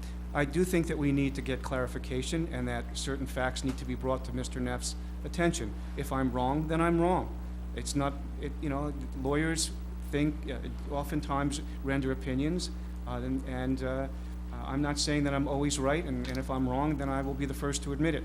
But I think he needs to have all the facts before he. I appreciate that. I really do appreciate that, and I will call him. I guess my point, Mr. Lehrer, and Mr. Jimes, is why are we digging into this? Why, with everything you've heard today, the concerns about our rec department, our streets being clean, et cetera, et cetera, et cetera, buildings falling into disrepair, that this was a discussion now that has reached the state level, the state attorney general's office, which simply didn't have to. And you know what? It's like paralysis through analysis. It's not really true, and I'll tell you why. We can respect. Mr. Mayor, you want to debate the issue. I can tell you, because every single meeting you've debated me on this issue. Okay. And let me just say this. I have represented governing bodies for the past 25 years, and every single time in every government this issue comes up about bill lists, I have a position. This is the first time that it's actually elevated itself. I think this is an issue that is ripe for discussion, not just here, but ripe for many communities who have the same concern. And so the fact that I'm not billing you, you're getting the rest of the legal community and the rest of the municipalities are getting the benefit of finally getting a decision on something that's been quite confusing for many years. Well, and I will say that they would be the first to admit it. Well, I thank you. I thank you for that, because when I did see the building for a couple of thousands of dollars, which the taxpayers would have had to pay had I not challenged it.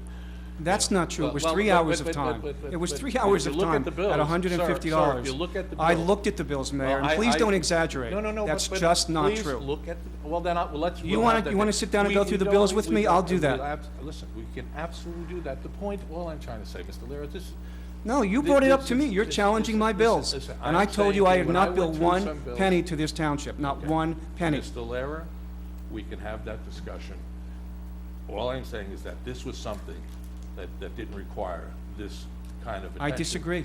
Okay, well, you can disagree, and then further, having served this council for years, this never was an issue in the past with you under prior administrations, so it's interesting that it became an issue now, all of a sudden. But anyway, the 2 points I'm just gonna close on is that I will call the Division of Local Community Affairs, and I really am going to call the post office, because we've heard, as the councilwoman has said, there's issues about tampering with mail. How did that not get to us until tonight? And I don't have the answer for that. So anyway, I'm sorry. No, that's interrupted okay. you. I have a couple concerns that are similar but different. Okay, so again, this only reached us this afternoon. So if it arrived on the 16th, why the delay in getting it to I would have liked to have a conversation that sounded a little bit different, and if we were gonna question the guidance provided by the Department of Community Affairs and the Deputy Attorney General's office, I'm just wondering why we didn't pick the last 5 days to do so. Why does this come the day of a council meeting in the afternoon? When I got it, I emailed it to the legal office with some comments that I had. Jeff took some, that was on the 16th. That was Thursday. Jeff took some time to write that letter, which you have in an email, which I forwarded today, which came yesterday, and I forwarded it today. But Mr. Giles, No, I no. have to ask you, this letter was addressed to me, it was addressed to this council. I Why, wanted, why do you make the decision of what we can see and when we can see it? On the 16th, why wasn't it sent to my attention? well, because it would be best for the council to have the benefit of You're the legal making that guidance. Yeah, I did decision? make that decision. Yeah, well, no, this is a letter going through the United States Postal Service, and it says that it's addressed to me as the mayor and the governing body. I don't think you make that It decision. was 2 business days. But I don't, I mean, your I mail think goes it's an out every important Friday thing. anyway. Well, I'm just saying, I don't think, you've made issue about mail tampering, and all I'm saying is that I don't agree with you, sir. So- I think the councilwoman is right. It should have been sent to us immediately. And if there were concerns reaching a decision that was not a decision, I understand that's a legal term, but an opinion letter, will we call this an opinion letter? An opinion letter that was sent to us from us, I mean, this is not, from a neighboring township, this is a pretty big deal. Why we would sit on it until the afternoon of a council meeting? I mean, knowing full well that we have a bill list in front of us, for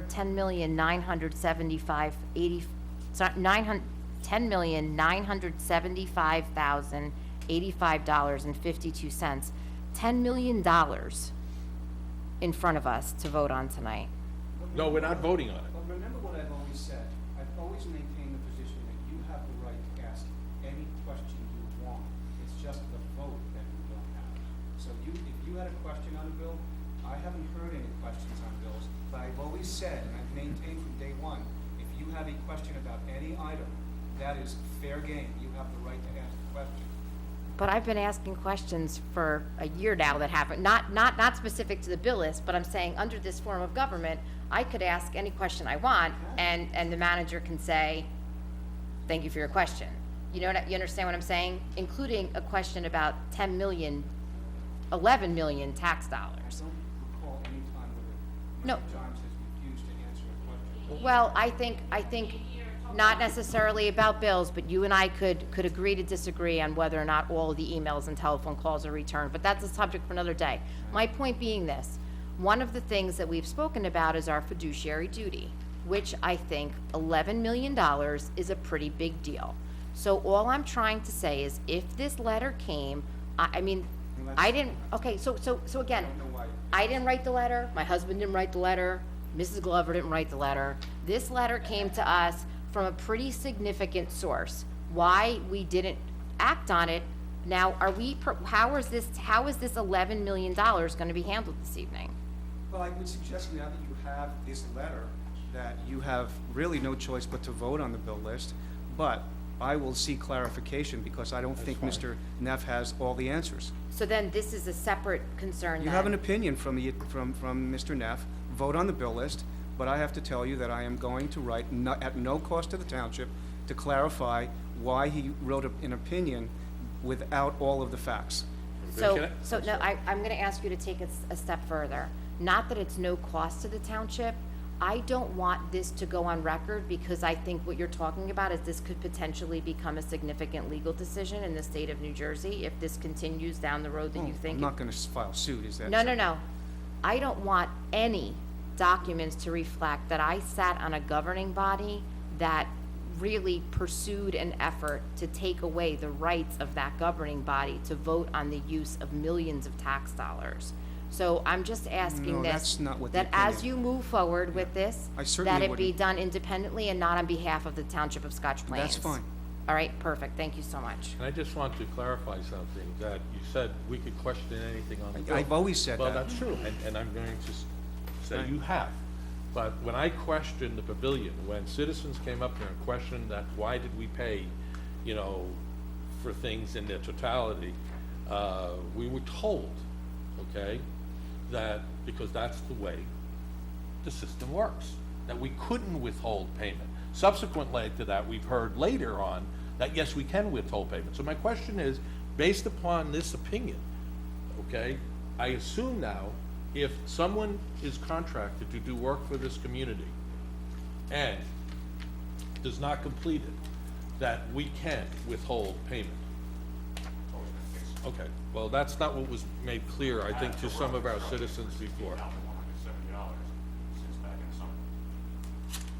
don't know what you're talking about. What? Quite the bill you questioned, why it was paid, whether or not it should have been paid, has been withheld by the rec department. Okay, that one portion of the bill, right? I think that was what one of our citizens brought to our attention. There was some bill for $47,000 that we were told here that it wasn't clear that we couldn't withhold payment, and then we were told we did withhold payment, but it wasn't clear which payment did we have? Was it for the installation, or was it for the pavilion itself? I said, if the contractor challenged us, we may not have been on good legal standing, but we took a chance.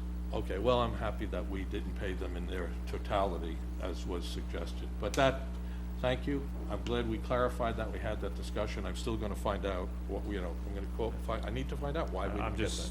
Mayor, I'm gonna add one very brief thing. It's important to know that, we as a township had no idea this was even being undertaken by the DCA. I had talked to one of the representatives over there after the conversation. He said, hey, just shoot me an email with your comments, just so I have them on paper. There was never any notification that there was going to be this big formal opinion written without consulting our legal counsel on this, and I think that's very troubling. It cites one of our most valued employees, so obviously it was of grave concern to her that we might have been doing something illegally. So it seems that the opinion is that she had acted prudently. Okay, well, I just want to make that very clear.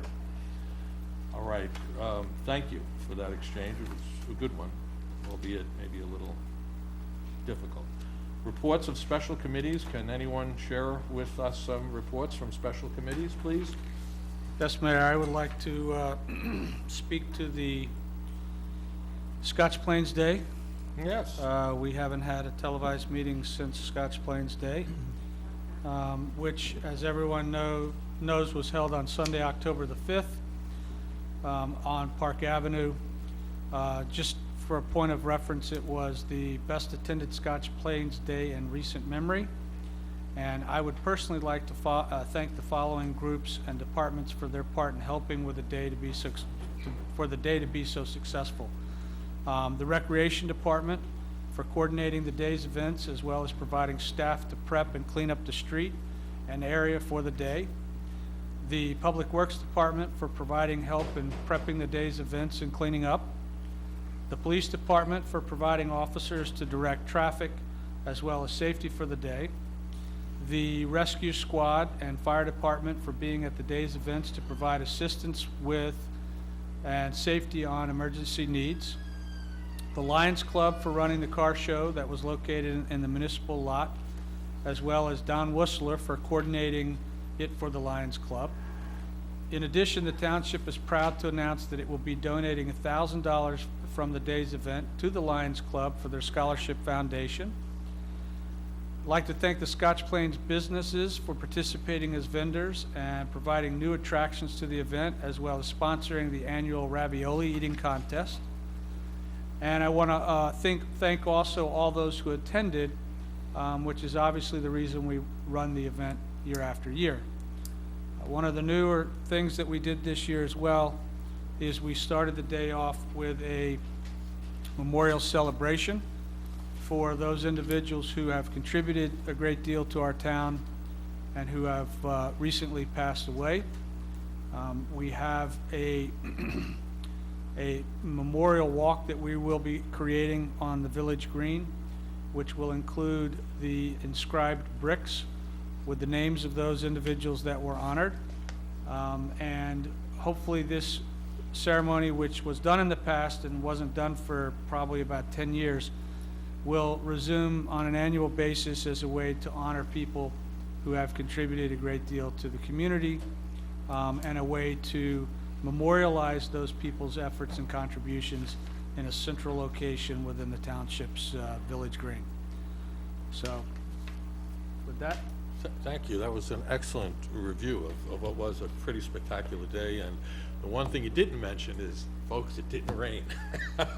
I think we've had rain, washouts the last couple of years, right, Councilman? Yes. So, good fortune. And the ironic part of that, Mayor, is that when the camera crew interviewed each of the members of the governing body, to a T, every last one of them said, when asked what was the difference between this and last, no rain. There was no rain. Touche, Councilman, touche. Anyone else, please? So, I have nothing to report as the liaison to the fire department because I am still waiting after 2 years to have a meeting arranged with the fire department. Yes, Mayor, I have an update from the Shared Services Committee. I think you may have been there for part of that meeting too, but I think there's one. I think most of it, yes. Yeah, I think there's one item that I think would be bears mentioning for the other folks on this council and the public to know. And that item is an item brought to us by the Board of Education. It's for Safe Routes to Schools. It's a grant program for establishing sidewalks and improving pedestrian safety.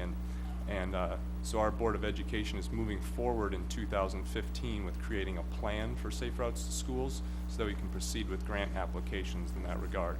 I understand from past history that these grant applications are particularly involved, but it's something that I'd be fully supportive of, and I imagine others in this council will also be supportive of. So just as an FYI and a heads up, the Board of Ed is proceeding with that, and hopefully we here in Scotch Plains will be able to be very helpful with that grant application when that time comes. Thank you. I think that's excellent news, and if, I just would want to remind everyone that when Janet Chernetz came and presented before us on this topic, as well as Complete Streets in its entirety, this is something that I hope that we would really renew and continue our efforts. I think it's obviously a very worthwhile conversation. It would have been very pertinent to have around the topic of the Brunner School parking. Well, in fact, I think that Brunner School issue and some of the other school parking issues are one of the big drivers of why the Board of Ed and why we should all be looking into this kind of grant opportunity. I think that's great stuff, and I realize this isn't a conference meeting, but we had a local person who is an expert at acquiring these grant dollars, who has offered to volunteer their time, who presented before the council. And as much as I applaud the Board of Education for attempting a Safe Routes to School program, I do feel that it was a missed opportunity for the council not to step up sooner than now to take the initiative on a Complete Streets program throughout the township. But thank you so much for bringing that, because I hadn't heard of that the board was moving forward. That's fabulous news. You're welcome. Is anyone else? I have some announcements from the Scotch Plains Golden Majors. Tuesday, November 18th, 2014. They have a trip to Hunterdon Hills Playhouse for the Christmas show. Bus leaves at 10 a.m. The cost is $77. It's a luncheon, choice of menu. Entrees include appetizers and desserts. Call Joan, 908-322-4015. Let me make sure that's the right number. Yes, Okay. it is. In addition, I also have some announcements from the Recreation Commission. Ski trip. Registration for the teen ski trip program will begin on October 23rd. Program is open to all Scotch Plains and Fanwood teens from 13 to 18. Beginning January 9th, the program will run for 5 Friday nights to Shawnee Mountain. Buses will leave from behind Green Forest Park at 3:30 p.m. and return at 11 p.m. The cost for transportation for the program is $99. Participants will be able to choose from a variety of packages to ski or snowboard, including lessons and rental. All registration can be done online by visiting the township's website and clicking the Community Pass link. After logging in, please select 2014 Fall Brochure. The Halloween celebration, the Recreation Commission, in conjunction with Fanwood Recreation, is sponsoring our annual Halloween celebration on Friday, October 31st. Festivities begin at the Fanwood Library parking lot at 5:30 p.m. for a trunk or treat.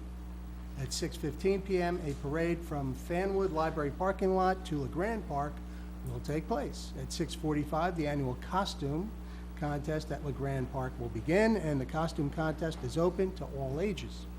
Free cider and donuts will be handed out to all. Senior fitness classes. Sign-ups for the next session of senior fitness classes will take place on Tuesday, November 4th, beginning at 8:30 a.m. Classes include senior yoga. That's Mondays and Wednesdays from noon to 1. The fee is $15 per person.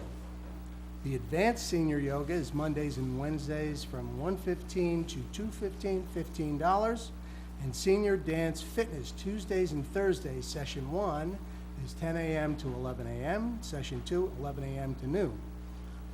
Mondays and Wednesdays from 9:30 a.m. to 10:30 a.m., the fee for residents is $5. All senior fitness classes will begin the week of November 10th. Thank you. Anyone else? Well, then, I'll just simply recap a couple of things. We had a wonderful turnout, albeit it did rain that day, for our Columbus Day ceremony. We held it in this courtroom. The room was packed. It was a delightful event. It was sponsored by Unico, the Italian American Club, and forgive me, what's the third group? Unico, the Italian American Club. I don't know if I'm going to leave somebody out, I'm sure. But Knights of Columbus. the Knights of Columbus, thank you. Of which I'm a second-degree knight, so boy, but shame on me. That said, it was a pretty wonderful event. The manager joined us as well that day. Veterans Day observation. We have a long-standing tradition of recognizing our veterans. So Veterans Day is November 11th. Please, come out and honor, respect those who have served our nation so gallantly. November 11th, more details will be posted shortly as to the start time and the agenda for that day. How have we decided to handle that council meeting that was scheduled for that day? The 12th. I think it's on the calendar for Wednesday still. Okay. All right, and then lastly, something that most people probably not aware of, that I believe it's the 238th anniversary of the Marine Corps on November 7th at Snuffy's Pantages. There will be a service which many of our Marines will be dressed in their wonderful uniforms. And I bring this to our attention because this is a ceremony, an event that has taken place in our community probably for 20 years, and most people are unaware of it. But why I specifically and especially want to bring it out tonight is because our very own former mayor, Mauro Cecchio, who served, World War II, as a Marine, will be cutting the honorary cake this year. And he's invited me to be there with him, and I'll be delighted to share that evening with him and his family. Can you go over that again? I'd like to hear that again. It's on November 7th, Mhm. and it'll be at Pantages Snuffy's. I will provide What the time? manager more time. I don't have the specific time in the evening, but I will get that, and we'll post it on our website. Okay, and this is being sponsored by whom? No, by the Marines. Okay, It's not a township event. Okay, no, I'm glad to know that. I don't know if my father's watching at home, But please. he's a United States Marine, so Well, I will So we'll get inform that him. information. As I said, I became aware of it, Deputy Mayor, last year for the first time. And I was unaware that this actually, this wonderful dinner, this ceremony, has been taking place in our township for over 15 years. And why it hasn't gotten the attention or why it wasn't published, I have no idea. But it is a remarkable, a wonderful, an outstanding evening. Good. Where they're in full dress, and in fact, they have some mannequins that they bring out, and it has Marine outfits back, I can't tell you how many years. It's something to behold. A lot of work, a lot of preparation goes into it, but sounds we'll good. get the specifics you. on that soon. All right, so that said, I probably leaked more, and I don't have all the information, but I only became aware of it literally an hour ago when former Mayor Cecchio called me. So I see his son is out there. Forgive me and tell Dad if I didn't get it all right, but we'll get it right. Okay, new business consent agenda. Do I have a motion? Yes. Move the new business consent agenda. I would like to move the new business consent agenda for approval. Is there a second? Second. Thank you. And Mr. Chimes, why don't you just take us through that quickly? Sure, 141 is granting 100% disabled veteran status for a property on Lake Avenue. The state has a mechanism for that, and this resolution memorializes that we're following the state law with respect to that property. And I believe the resolution says October 1st is when that will go into effect. Number 2 is a resolution granting permission with conditions to toll to construct a sanitary sewer main extension for the 56 new age-restricted townhomes, and authorizes our engineer specifically to act as the township agents in that matter. The engineer will act as the agent on us, and he will ensure that the conditions of paragraph 2, subsections A through D are met on that application. Thank you, Mr. Giles. Does anyone have any questions regarding this new business consent agenda? Hearing none, we've had a motion, we've had a second. Jeff, you reviewed the 142? Good to go? All right. Jeff, roll call on this, Jeff? Mr. Lera? Ms. Lacina? Mrs. Giovanella? Aye. Mr. Jones? Aye. Mr. Marcus? Aye. Mr. Vastine? Aye. Mayor Glover? Aye.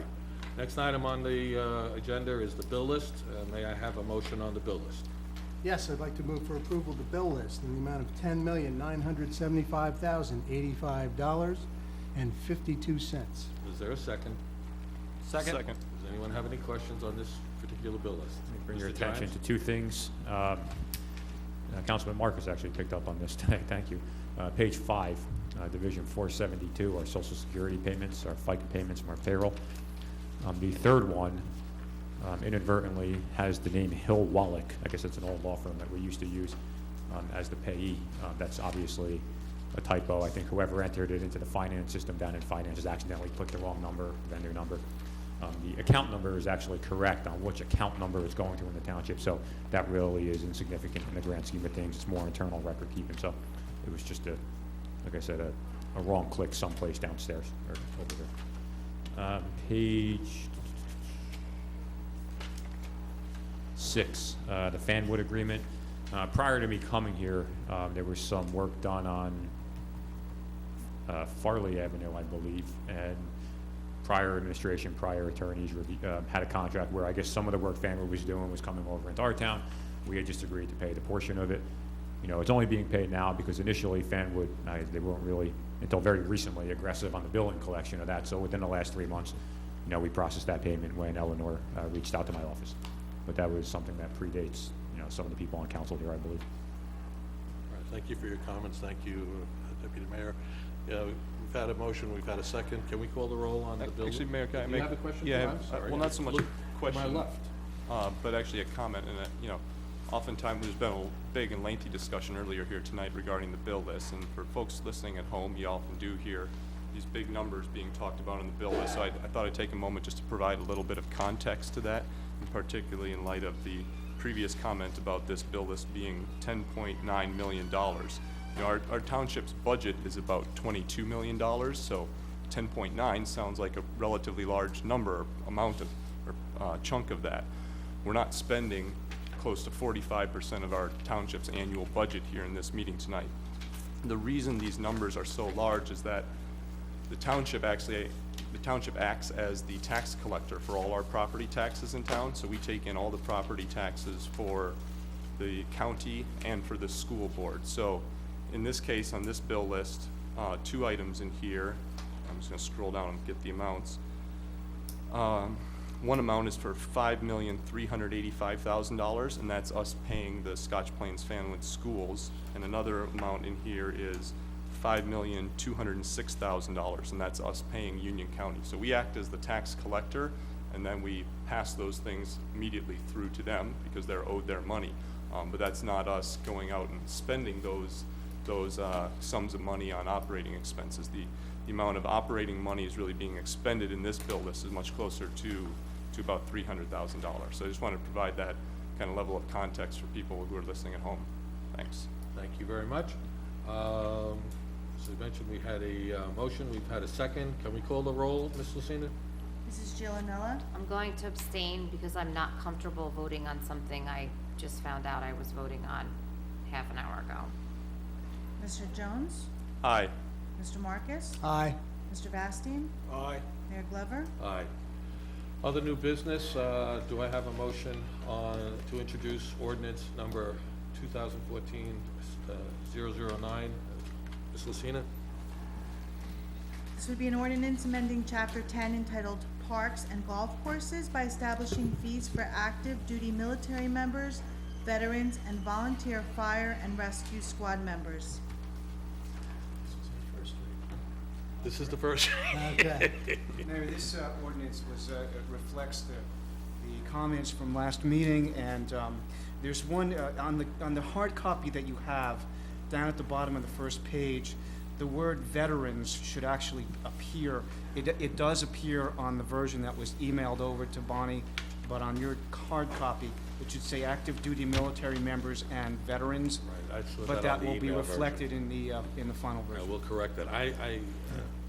May I ask another clarification? That's safe to say, because there's other places where I see Scotch Plains Volunteer Fire Comp, and then it Right, ends. it's- It's for safe some to say reason, that yeah. this is gonna, in all those cases, this really refers to all volunteer safety Yes. organizations in town. It should say Scotch Plains Volunteer Fire Company and Rescue Squad members.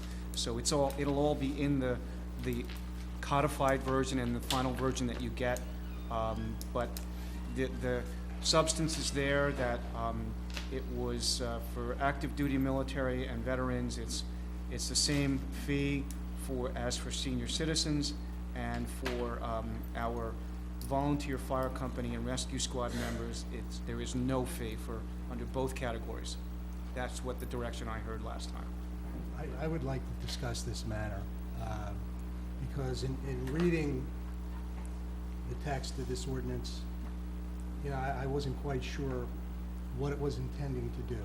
I referred to my notes from the last meeting, and I saw a reference to the proposed fee to be charged for veterans and active duty service members.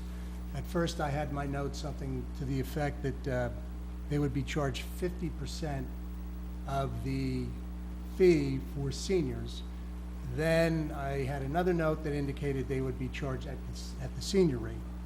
And thinking about that, I don't know if that's correct, but I believe it is, because that's what you said the ordinance would state. Right. I don't think that that's the right thing to do, and I'll tell you why. First of all, most veterans probably already are seniors. So any veteran that we're trying to give a break to on golf membership and greens fees is not going to get a break, because they're already a senior. And that break does not recognize the fact that they are a veteran, or that they are an active duty member of the armed services of the country. So I think we need to take another look at that. I mean, I for one, would certainly favor providing a complimentary membership and greens fees to our veterans, regardless of their age, and certainly to active duty members of the armed service also. So I think that needs to be taken into account to honor our veterans and our active duty members of the armed service. So that's my opinion about it. I did state this at the last meeting, that as the recreation liaison, I think that just as a matter of consideration to the Recreation Commission, perhaps they should be put on notice as to our intentions. And I believe that their next meeting is scheduled for October 27th, which is Monday. And I know we had some debate over the proper procedure. I do understand that we as a council set the ordinance for these fees, but I believe that the way that the ordinance is written, it states that the range is supposed to be set by the Recreation Commission. So I think they should know about it, but and have the chance to at least discuss it. But having stated how I feel about perhaps the oversight in terms of the military veterans and active duty, that's something I would like to see amended. So, if I can comment, I just want to say that I'm very happy that the councilman, did bring this issue up this evening. If you recall, this was a concern that I had last week as well, because I agree. There was some discussion. I agree that we need to take it further for our veterans. I too was concerned that many veterans, and I don't mean to, paint a broad paint, you know what I'm saying. But I would think that many veterans that I know are seniors, and I had the same concerns. We had some conversation, and we laughed about, the mayor was approached by a non-senior veteran on this issue. The point where I am really not in agreement, unfortunately, is belaboring this any further as far as introduction of the ordinance. Obviously, this is only, I would like to make those changes. I would support them wholeheartedly as far as the veterans, absolutely. I think that that's definitely in the best interest of moving this forward. But we have had this conversation for well over a year now. And my piece is this, and it's the same opinion that I had on this, in prior conversations. Obviously, as the recreation liaison, you've had the benefit of going back and forth between the two governing bodies. I don't, in my heart of hearts, knowing what I know about the recreation members, think that they're gonna have an issue with this. But my bigger piece is recreation. The Recreation Commission has, their purview is over recreation issues. Our purview as a governing body is over policy decisions that could potentially impact the entire township. And what I worry about is the very realness that we have a need for for volunteers to man our rescue squad and to man our fire department. And we talked previously this evening about some of the tragedies that people have seen. So in addition to working a 40-hour work week and all of the other things that they're responsible for, they then choose to spend their time going into fires or caring for people who are very, very ill. Do you guys need some time to talk privately? Well, Councilwoman, if where you're going on this, because I'm not sure where you're ultimately going, but I get a sense of where you're going, is if you wanted to say active duty military members and veterans are treated the same way as the volunteer fire and rescue squad, and there's no fee, you can do that amendment now, and you can introduce the ordinance. That's what I'm where you wanna asking, go. but I felt that Councilman Marcus was asking to take this back to the Recreation Commission before moving it forward, and what I'm trying to say is, for over a year, we've been having these conversations, and this to me is something that we can just get done. Why don't you make the amendment and then bring it back, and they'll have an Well, opportunity. I don't, that's my question to the deputy mayors. Is it your intention to make a motion to table? And he said no. No. So I don't know what all that was about, but I think we're willing to move forward with first Great, reading. I'm thrilled that we're at that point. So why don't you make a motion to introduce the ordinance as amended? Okey-doke, I will do so. I would like to move that this ordinance be adopted as amended on first reading and be advertised according to law in the Scotch Plains Times, and that copies be available in the clerk's office and posted on the bulletin board. The second and final reading and public hearing on same to be held on November 12, 2014, at 7 p.m. in the municipal building here at Park Avenue, Scotch Plains. Thank you. Thank you very much. We have a second on that? I would- Second? Yes, Everyone great. seconds. I have to tell you, this is a long time coming, and I commend everyone on this council for their support of this, and to the extent that we can even go a little further and make that clarification, I just think it's wonderful. Long overdue. Here, here, we got it done. Thank you all. Oh, it's wonderful. It's truly wonderful. Mayor, Okay. can I ask just one point of clarification on the, We just had it's wonderful. yeah, sorry. We had a second. Just my point of clarification is this for all veterans and active duty military in the world, or just Scotch Plains Fanwood residents? That's what I- Or just Scotch Plains residents?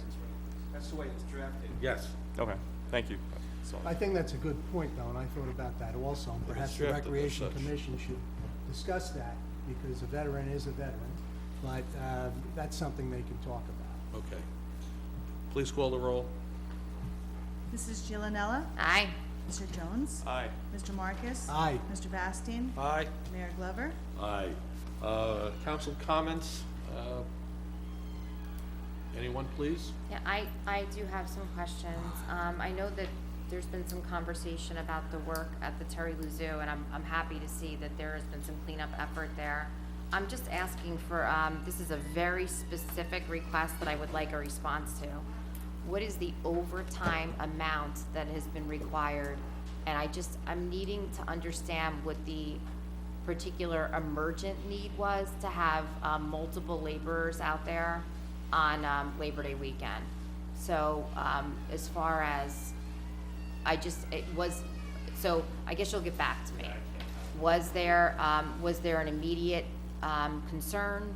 Why did we pick Labor Day weekend? And what would the total overtime amount was relating to the repairs at the cleanup at the Terry Lou Zoo? Happy to see it happening. I'm just looking for some specifics as far as that. I want to thank the entire council for supporting this ordinance.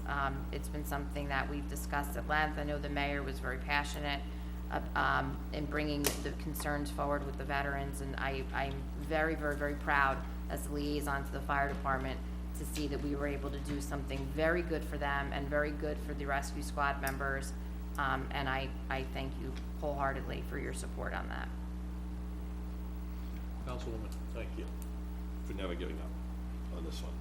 Okay, anyone else have a council comment, please? Yes, Mayor, I have just a couple of comments. I just wanted to reiterate, because there were people at the public mic earlier tonight who were concerned with the fact that the roof hasn't yet been replaced at the Shady Restaurant. I just wanted to articulate clearly my shared desire and my understanding that the town administration is doing everything they can to move that to completion as soon as possible. And you know, I just want to make that as clear as possible that that's what I support seeing happen. I also want to compliment the Department of Public Property on the early start to leaf pickup, and in particular I want to alert our residents to the fact that the township has been posting online, I think so far it's been on Friday afternoons or evening, the list of streets that they're going to be picking up leaves the next week. I think it's good if possible, people can look at that, and you know, if you can, obviously in your schedule, you put the leaves out the week right before your street is going to be picked up. That way we try and minimize the safety hazards as the piles can really add up this time of year. So, thank you very much. Anyone else? So just logistically speaking, this goes through another reading before the full council, and what's the timeline before the golf ordinance would be in effect? Once the ordinance is adopted, then it's 20 days after. You have a waiting period that becomes effective. So 20 days. potentially speaking, on November 12th, the day after Veterans Day, we could adopt this ordinance. I think that's pretty cool. Absolutely. Okay. That's the second reading, Councilwoman. Okay, anyone else have a comment? All right, then I just have just a couple of quick ones. One, I'm happy, we had a wonderful representation of our rec folks out here today, just, you know, amazing volunteers, we all agree. I mean, but I have to tell you, I couldn't be happier that rumor has it that the wheelbarrow has finally been removed from the pond over at Brookside. And, Praise Jesus. you know, it's funny, you know, there's been much discussion about you can't go in there, you know, it's environmental issues or whatever. Well, somehow it got out of there, but I don't want to tell anyone who did it because I don't want anybody getting a ticket for going in there improperly, but, you know, touche. And I've got an article that was in the Star Ledger today that, I don't know if anyone has had a chance to read it. It talks about, you know, wet and weary workers pulling hundreds of tires from a river. And seems like we can do these kinds of things. So, you know, anyone who wants a copy, I don't know, Jerry, if you caught the ledger, but we'll leave that with you to review. And How apropos. as I said, how apropos that we got that out today. Seems like it wasn't a problem to pull hundreds and hundreds of tires out of the river. Trying to think which river it is, the Passaic River in Patterson. Ooh, and that certainly has been a source of some concern, right? This is Passaic River. absolutely true. Now, as you know, we had a woman come, she's been before us before, Kimberly Nix, about this, you know, speeding in her neighborhood, and you and I discussed last time. do we have a sign that, and if we don't, you were gonna get me the cost of what that sign would be? Have you been able to do that yet? I'll follow up with the police department. I did talk to Chief Mahoney about that. I can just tell you from a fact that I know, depending on what you get, they range from 2 to 20,000, depending on what kind you want. So it's just really a matter of. Maybe we can borrow one, you know, in the interim from one of our neighboring towns. If, I don't know how, if they put them out on the street all the time. It's just a matter of, you know, what we want to get that, you know, conforms to what we have already. Well, let's just do the analysis. Let's present it to the council maybe at our next meeting on the 12th. And the last thing I had been asking you for was the road analysis. I'm actively, that's almost complete. Okay, thank you. Well, I don't have anything else to add here. Thank you for all of your council comments. We have one more public comment, so anyone who would like to address this council one more time this evening has an opportunity to come before the mic, state your name and address. Give us your, no, we're not. Boy, they jumped the gun, huh? It might be for you. You should answer it since they called.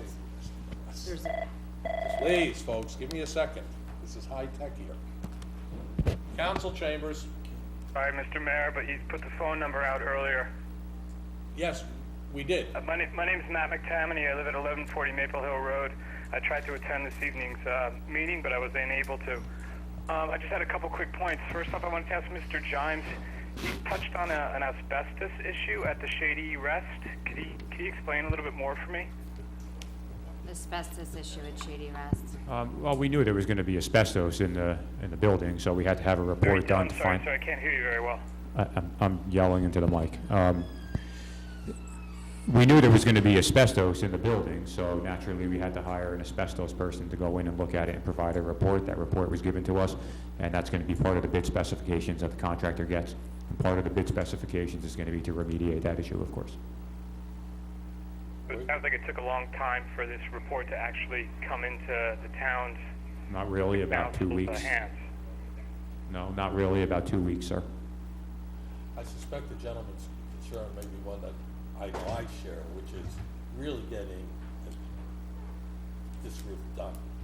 And, you know, Wendy's commercial, where's the beef? I think the question that's apropos today is where's the roof? It's also, but we also want to make sure it's safe for all the people. Well, that of course. I mean, that's, we all agree. Yeah, cool. Also, I heard earlier that, let me just turn the TV down so I don't come over twice, excuse me, that it's great to hear that the Board of Education is trying to get involved with traffic patterns. I think that this safety issue with regards to getting kids safely to school is something that I think the Board of Ed could really contribute with. I think it was safe passages, so I'd like to really stress that. I hope that you guys can do whatever you can with that. Being over in the Maple Hill Road area, there are a lot of traffic issues. It's more than just a burner school that does have traffic issues, so I wanted to make sure that the whole town's considering all the schools and all the traffic that we are having.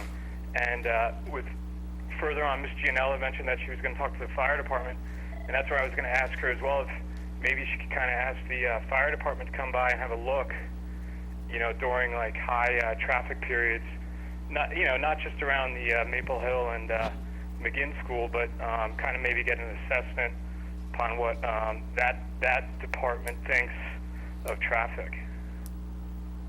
Okay, thank you.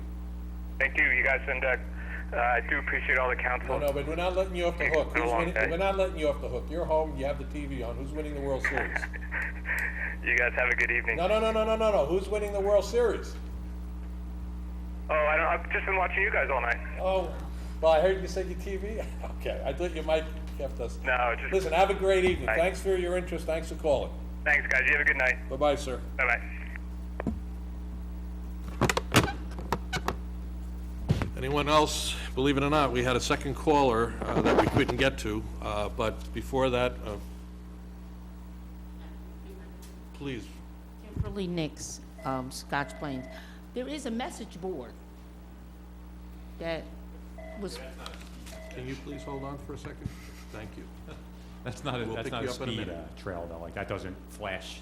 What the mayor was asking about is, does it flash the speed you're going? Well, that deterred some people from driving really fast down the street. Oh, yeah, no, that's definitely a mechanism. And then I was also thinking about speed bumps on Hunter Avenue. There are real old speed bumps on the 400 block of Hunter Avenue going toward Front Street. There are old speed bumps. I don't know if we can maybe do those over again, get them back? All right, I'll look into that. Okay, thanks. Thank you, Ms. Nix. Council Chambers, thank you for being patient. I think we cut you off a couple of times. It's San Francisco, up 3-0. There you go. Now that's really nice of you. You're welcome. Bye. Bye-bye. Have a great night. That's wonderful. Goodbye. That's fun.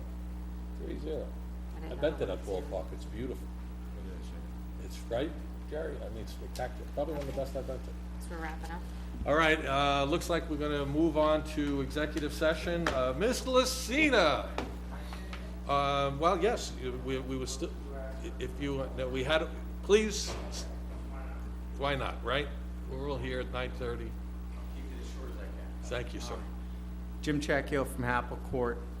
Thank you, Mayor, for the recognition of Veterans Day. It is a very good celebration of which we were able to see with you last year. My father's very well looking forward to it. I know I'm going to address it with the Board of Ed about getting us to read on Veterans Day, because I know we have in the past, and I think the storm, I think it was last year or 2 years, disrupted Veterans Day, where all the vets, including some of the police officers that were veterans, went in and read books to the kids about Armistice Day or Veterans Day. It was a very nice thing. I don't know if the Board of Ed is on base with that. I think Mayor Moore and I talked about it a few weeks ago, and I told her I'd try and do something like that. More importantly, I'm just worried about how I've been treated by certain people. Some people, I'm a Republican committee person in town. I felt that things that were said to other Republicans by Councilman Fastine about I had an encounter with the manager at one point. As I was entering the building, I went up to say hi to him and told him I read his article, and he went a little bit off base with profanities and comments that I guess he was holding in, since I was represented as a troublemaker. I've talked one time in all my years of living here, and that was that one time about his hiring of our new DPW director. I guess he has a bit of a chip on his shoulder about what I said. I didn't think I should have been treated that way. Mr. Peoria was in there at the end of it, and I just wanted to make people aware of that. I didn't like what Mr. Vastine said to other Republicans. I have police officers I've treated.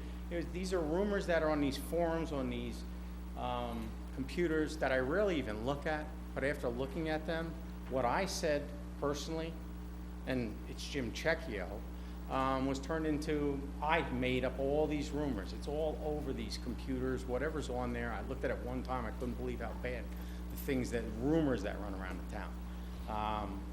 I've always tried to be a good person. I went Rotary. I was involved with the Frazee House, which is Terry Lou Zoo. I see we're trying to get some things done on these properties, like the brook at Brookside, and the Frazee, actually the Terry Lou property per se.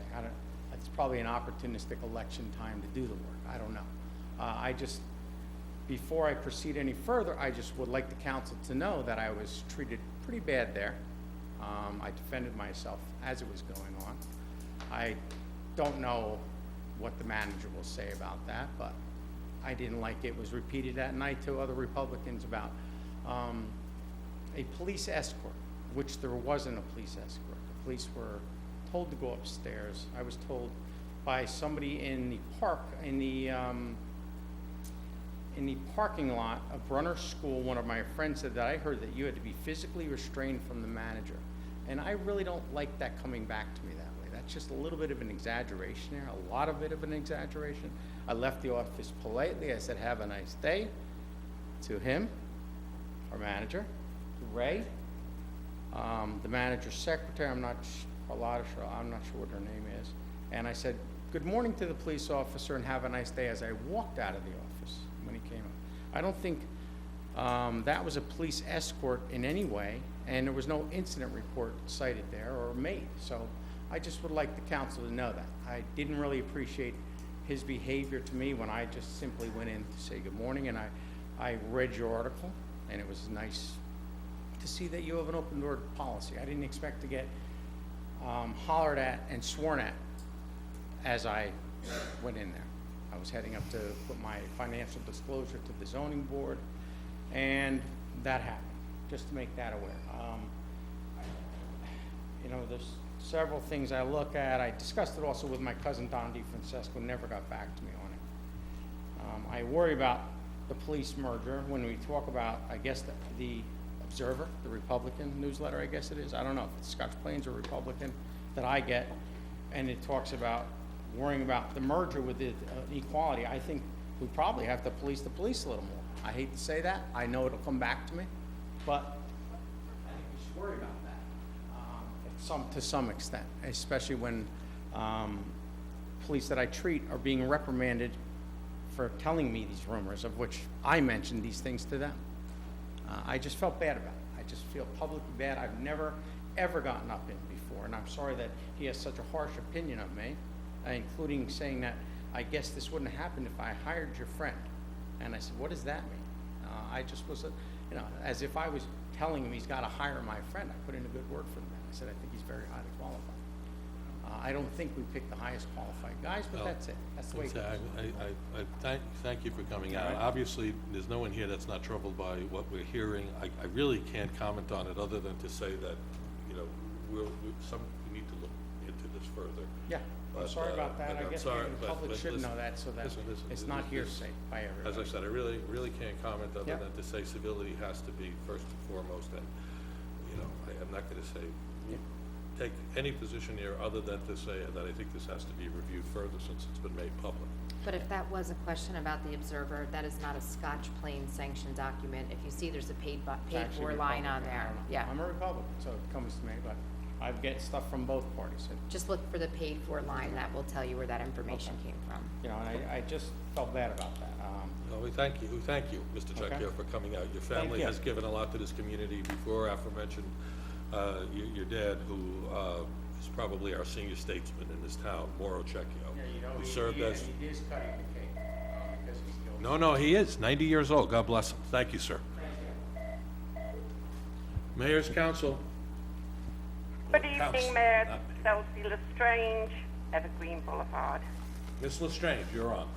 Yeah, I just wanted to comment on the stupidity of Mr. Fesca, who said that seniors should take taxis instead of getting a new senior citizen bus. I'd like to ask Mr. Fesca if the township would pay for taxis, and when the seniors who are disabled and on fixed incomes, when they go to the ShopRite, if taxis would wait for them there. I've never heard. But you know, I know where it's coming from. And you know what? There is supposed to be a liaison to the seniors, but doesn't do his job. Thank you very much. Thank you for calling, Ms. Lestrange. Anyone else? One last run at it, 908-322-2076. I'm going to make one comment, Mayor, and the only thing I'm going to say is I believe that Mr. Checchio's version of events is a I little said, I distorted. think I was very fair in saying. Just for the record publicly, You that agree I was pretty fair, clearly right? disagree with his assessment of what happened that day. I think that's fair of you to weigh in. Believe it or not, we've got 2 calls here. Council Chambers. Hi, Mayor. My name is Connie Baruch, 2333 Evergreen Avenue, Scotch Plains. I'm just curious if there's any plan to fill in the potholes on Evergreen Avenue. We're a school street. We have Evergreen School on our block, and we are also one of the roads that leads right into the high school parking lot. There are a lot of deep potholes on Evergreen Avenue. I can't even cross the street to go to a neighbor. I have an elderly neighbor across the street. Going across, I can't go across without falling, because you can't even see in the evening. You can't even see where the potholes are because it's so dark and they're so deep. And also, the yellow lines have not been repainted. I'm really shocked that this is a school street and the town didn't take the time to paint the lines. that will keep people on their own side of the road. People come around the curve if they're coming from Westfield Road and they're coming on Evergreen Avenue. They come around that curve so fast, and they're always on the wrong side of the road. We need that yellow line painted clearly so that cars stay on the right side of the road, which is a very dangerous. It's just a safety issue. Well, I can't thank you enough for calling tonight. Public safety is, number one, and the manager's we'll have some notes on this. I suspect it would be easy for us to have someone make a run on Evergreen tomorrow, and maybe you can send the council. I'd appreciate that. I really appreciate that. I'm requesting that he send a little note update to us, what they observe and what we need to do. But we do thank you for staying up and making this call. It's important to us. All right, thanks. We've lived on this street for about 16 years, and I don't think it's ever been paved once. So I really would appreciate somebody to Maybe take a we look can at get it. you We some have sent information on the emails paving when it and- will be done. Well, maybe we can get you some information on the paving as well. We greatly appreciate your calling in, and thank you for helping Thank us you. here. Good time. We appreciate your help tonight. Thank you. Good night. Good night. Council? Yes, Mayor Glover, this is Tom Donatelli from Tax Circle. Yes, Mr. Donatello. And I just want to make a report. Being that Veterans Day is coming up pretty soon, the War Memorial, which is the flagpole on Front Street and Park Avenue, that memorial is nearing 100 years old. I don't know how many people know that. It was built in 1920, and it was actually built for the World War I veterans in the town. But right now, presently, there's 2 globes. There's 4 lights that surround that monument, and there's 2 of the globes are broken, and the lights, of course, don't work under those globes. And I actually mentioned it to Mr. Jimes a few weeks back, and nothing's been done. And I think now that Memorial Day is coming, something should be looked at to get that repaired, and I think it would just be respectful to all our veterans. I thank you. That's when it was brought to my attention yesterday again. I did share that with Mr. Jimes. I assume there's some electrical problem there because it can't be as simple as just changing the lamps out. Issue with the timing sensor. I know we were working. Is that what it is? Yeah. That's what it was, though. It was a timing, it wasn't the light bulb. Okay, I don't know if you heard that, Mr. Donatelli, it's a timer, not the light bulbs. Mr. Chimes is gonna look into that, and I would hope that that'll be resolved before the week's out. Okay, thank you. Now, in the meantime, even if the lights don't get repaired, and I can understand that, they're outdoors, if the globes could be replaced, I think it would be a little bit nicer looking. Mr. Chimes, he's putting into his little iPad a note on that, to that effect. Okay, thank you very much. Mr. Donatelli will follow up with you. So- Thank you. Yes? No, if we don't have any other callers, I have a couple things. If we don't have any other callers, though, I mean, seriously, a resident comes to us, he has a concern. There's 2 different accounts and what happens? Well, I think you should close this public session and then you should make the comments, because otherwise you should. No, I did know how to handle it. I think, the councilwoman is asking that question as well. You should close the public portion. Well, I think, because we need to have this discussion, obviously. With that said, we had a motion to move into executive session. It was seconded. I think we all, aye? Aye. All right, Ms. Lacina, would you please read the executive session? No, we're not going into executive session. She has a question to ask. I asked her to just close the public comment. Oh, I thought we were going into executive session. Close the public portion, so no more phone calls. So my And then she piece, can ask. Let them close the public session first. No. See what happens when we don't. Council? Hi, the World Series now, the Giants are up 4-0. You're terrible. Good night. That's it. You need to make a Motion to go, to close the public session. Second. All those in favor? Aye. so, Done. so I guess, so my question is this then, so a resident comes forward with a complaint talking about having a police, a member of the police. That issue, I'm not going to allow it to be discussed publicly. Okay. So we can talk about it in closed session. It's not right for, it's a personnel issue. It needs to be discussed in closed session. If you want to talk about it in closed session, you certainly can add it, but I'm not going to allow it to be discussed. Okay, That's okay. That's where I thought you got. Forgive me for not closing the open. Can I- Because I assumed that was I have where we one were more going. question. It was By a all follow-up means. that I was expecting to hear about tonight and we Go ahead. didn't. the sewer issue, the pumping of the sewer water into the storm drain. My understanding, the way we left it at the conference meeting, Jerry, is that you were gonna get us information on that. It wasn't discussed in your manager's report I tonight. have a very detailed memo on that, which I'll email first thing to everybody in the morning. I actually have it here. Could you just give me some idea? 'Cause- just for members of the public's sake. I have it.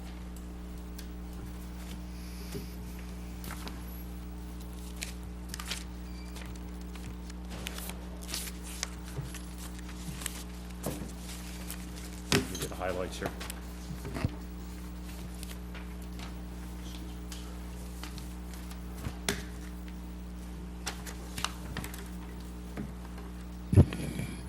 All right, so the highlights, September 17th, mid to late morning, the sewer personnel reported seeing gray water coming through the concrete slab in front of the Pitch and Wave pump station.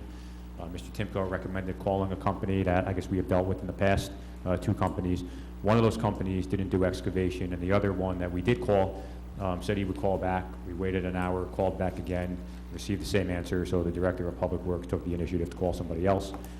He called that person who does sewer, camera, and sanitary pipe repairs. They came out with a mini excavator, which happened to be in Clark. It arrived at the pitching way station before 3 p.m. The crew immediately began to remove the concrete slab and did an exploratory dig. The damaged area was exposed after 6 to 7 p.m., well after the supply houses had closed. The damage was the exit pipe coming out of the pump station into the sanitary sewer pipe, taking the gray water to the Raritan Road pump station. The main one is on Martin Avenue on the opposite side of the road. Between 8 and 9 p.m., the crew were faced with a full pump station pit, since residents were now home and utilizing their water for bathing, cooking, laundry, sanitary use for many hours. The crew had decided to use Furco fitting to temporarily repair the damage and make the station operational. The broken pipe had leaked approximately less than 25 gallons of gray water into the 4-foot hole under the pipe. In order to repair the damage on the full pump station, the gray water had to be evacuated in order to gain access to the broken part. The on-site DPW employee and the crew did not know that the stormwater sewer led to a stream. This was not discovered until our engineer in office looked at the maps the following day and made us aware. We contacted the company of pumping service the next morning and had safely evacuated the remaining gray water in the hole. The company returned the next day with the necessary parts after purchasing from a supply store, which was the only supplier with all the necessary parts that they needed. There were no backups to the home. There were no service interruptions to the residents. The DEP was immediately notified via phone reporting. Our local enforcement officer was also notified via phone conversation and with a formal letter. No fines or violations have been or expected to be issued. We follow up again within the last 48 to 72 hours, and the DEP stance was it was something that happened. You had to make a decision. You did it. There was a mistake. There's no. They don't see any grave damage to anything that would warrant any kind of enforcement action on the matter. So, again, I missed the mark not asking this about this in your manager's report. I expected you to report out on it today, and somehow it just got lost in the shuffle. I got it late in the day, and when I got it, I was going to just email it out. So my question is about another piece, though, there that I feel like is missing. Is there not a telephone number that calls the director's phone when we have sewage issues? Yeah, he was aware that it was going on at the time. He was in contact with the on-site DPW employee throughout the situation. And, the reason, and I don't want to make the on-site DPW employee sound like anything negative or nefarious on his part by any stretch. He's not the normal sewer person. He was the only one that was available at the time. What day of the week was this? September 17th.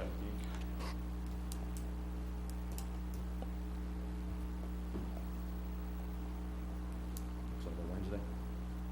So where's, just out of curiosity, the director of DPW when he's notified by phone that there's a... Is this a personnel issue? Yeah, I was going to No, say, it's a a question. point of order, if we need to Rice notice this employee, if we're going to be discussing Where it, are you going with this, Councilwoman? But it's certainly approaching a personnel issue, and I'm getting very uncomfortable about the questioning. And this is purely within the ambit of the manager. If you're going to challenge and identify a representative of DPW, we're going to have to rice them. I'm going to have to rice them. And we're going to have to then give them the opportunity to come in to address this publicly. or if they waive that right, then we can talk about it in closed session, but So then can we take the steps to get that accomplished? you If wanna- that's what it takes to finish this conversation, which I thought was a very benign It's conversation. It's directing at a particular individual.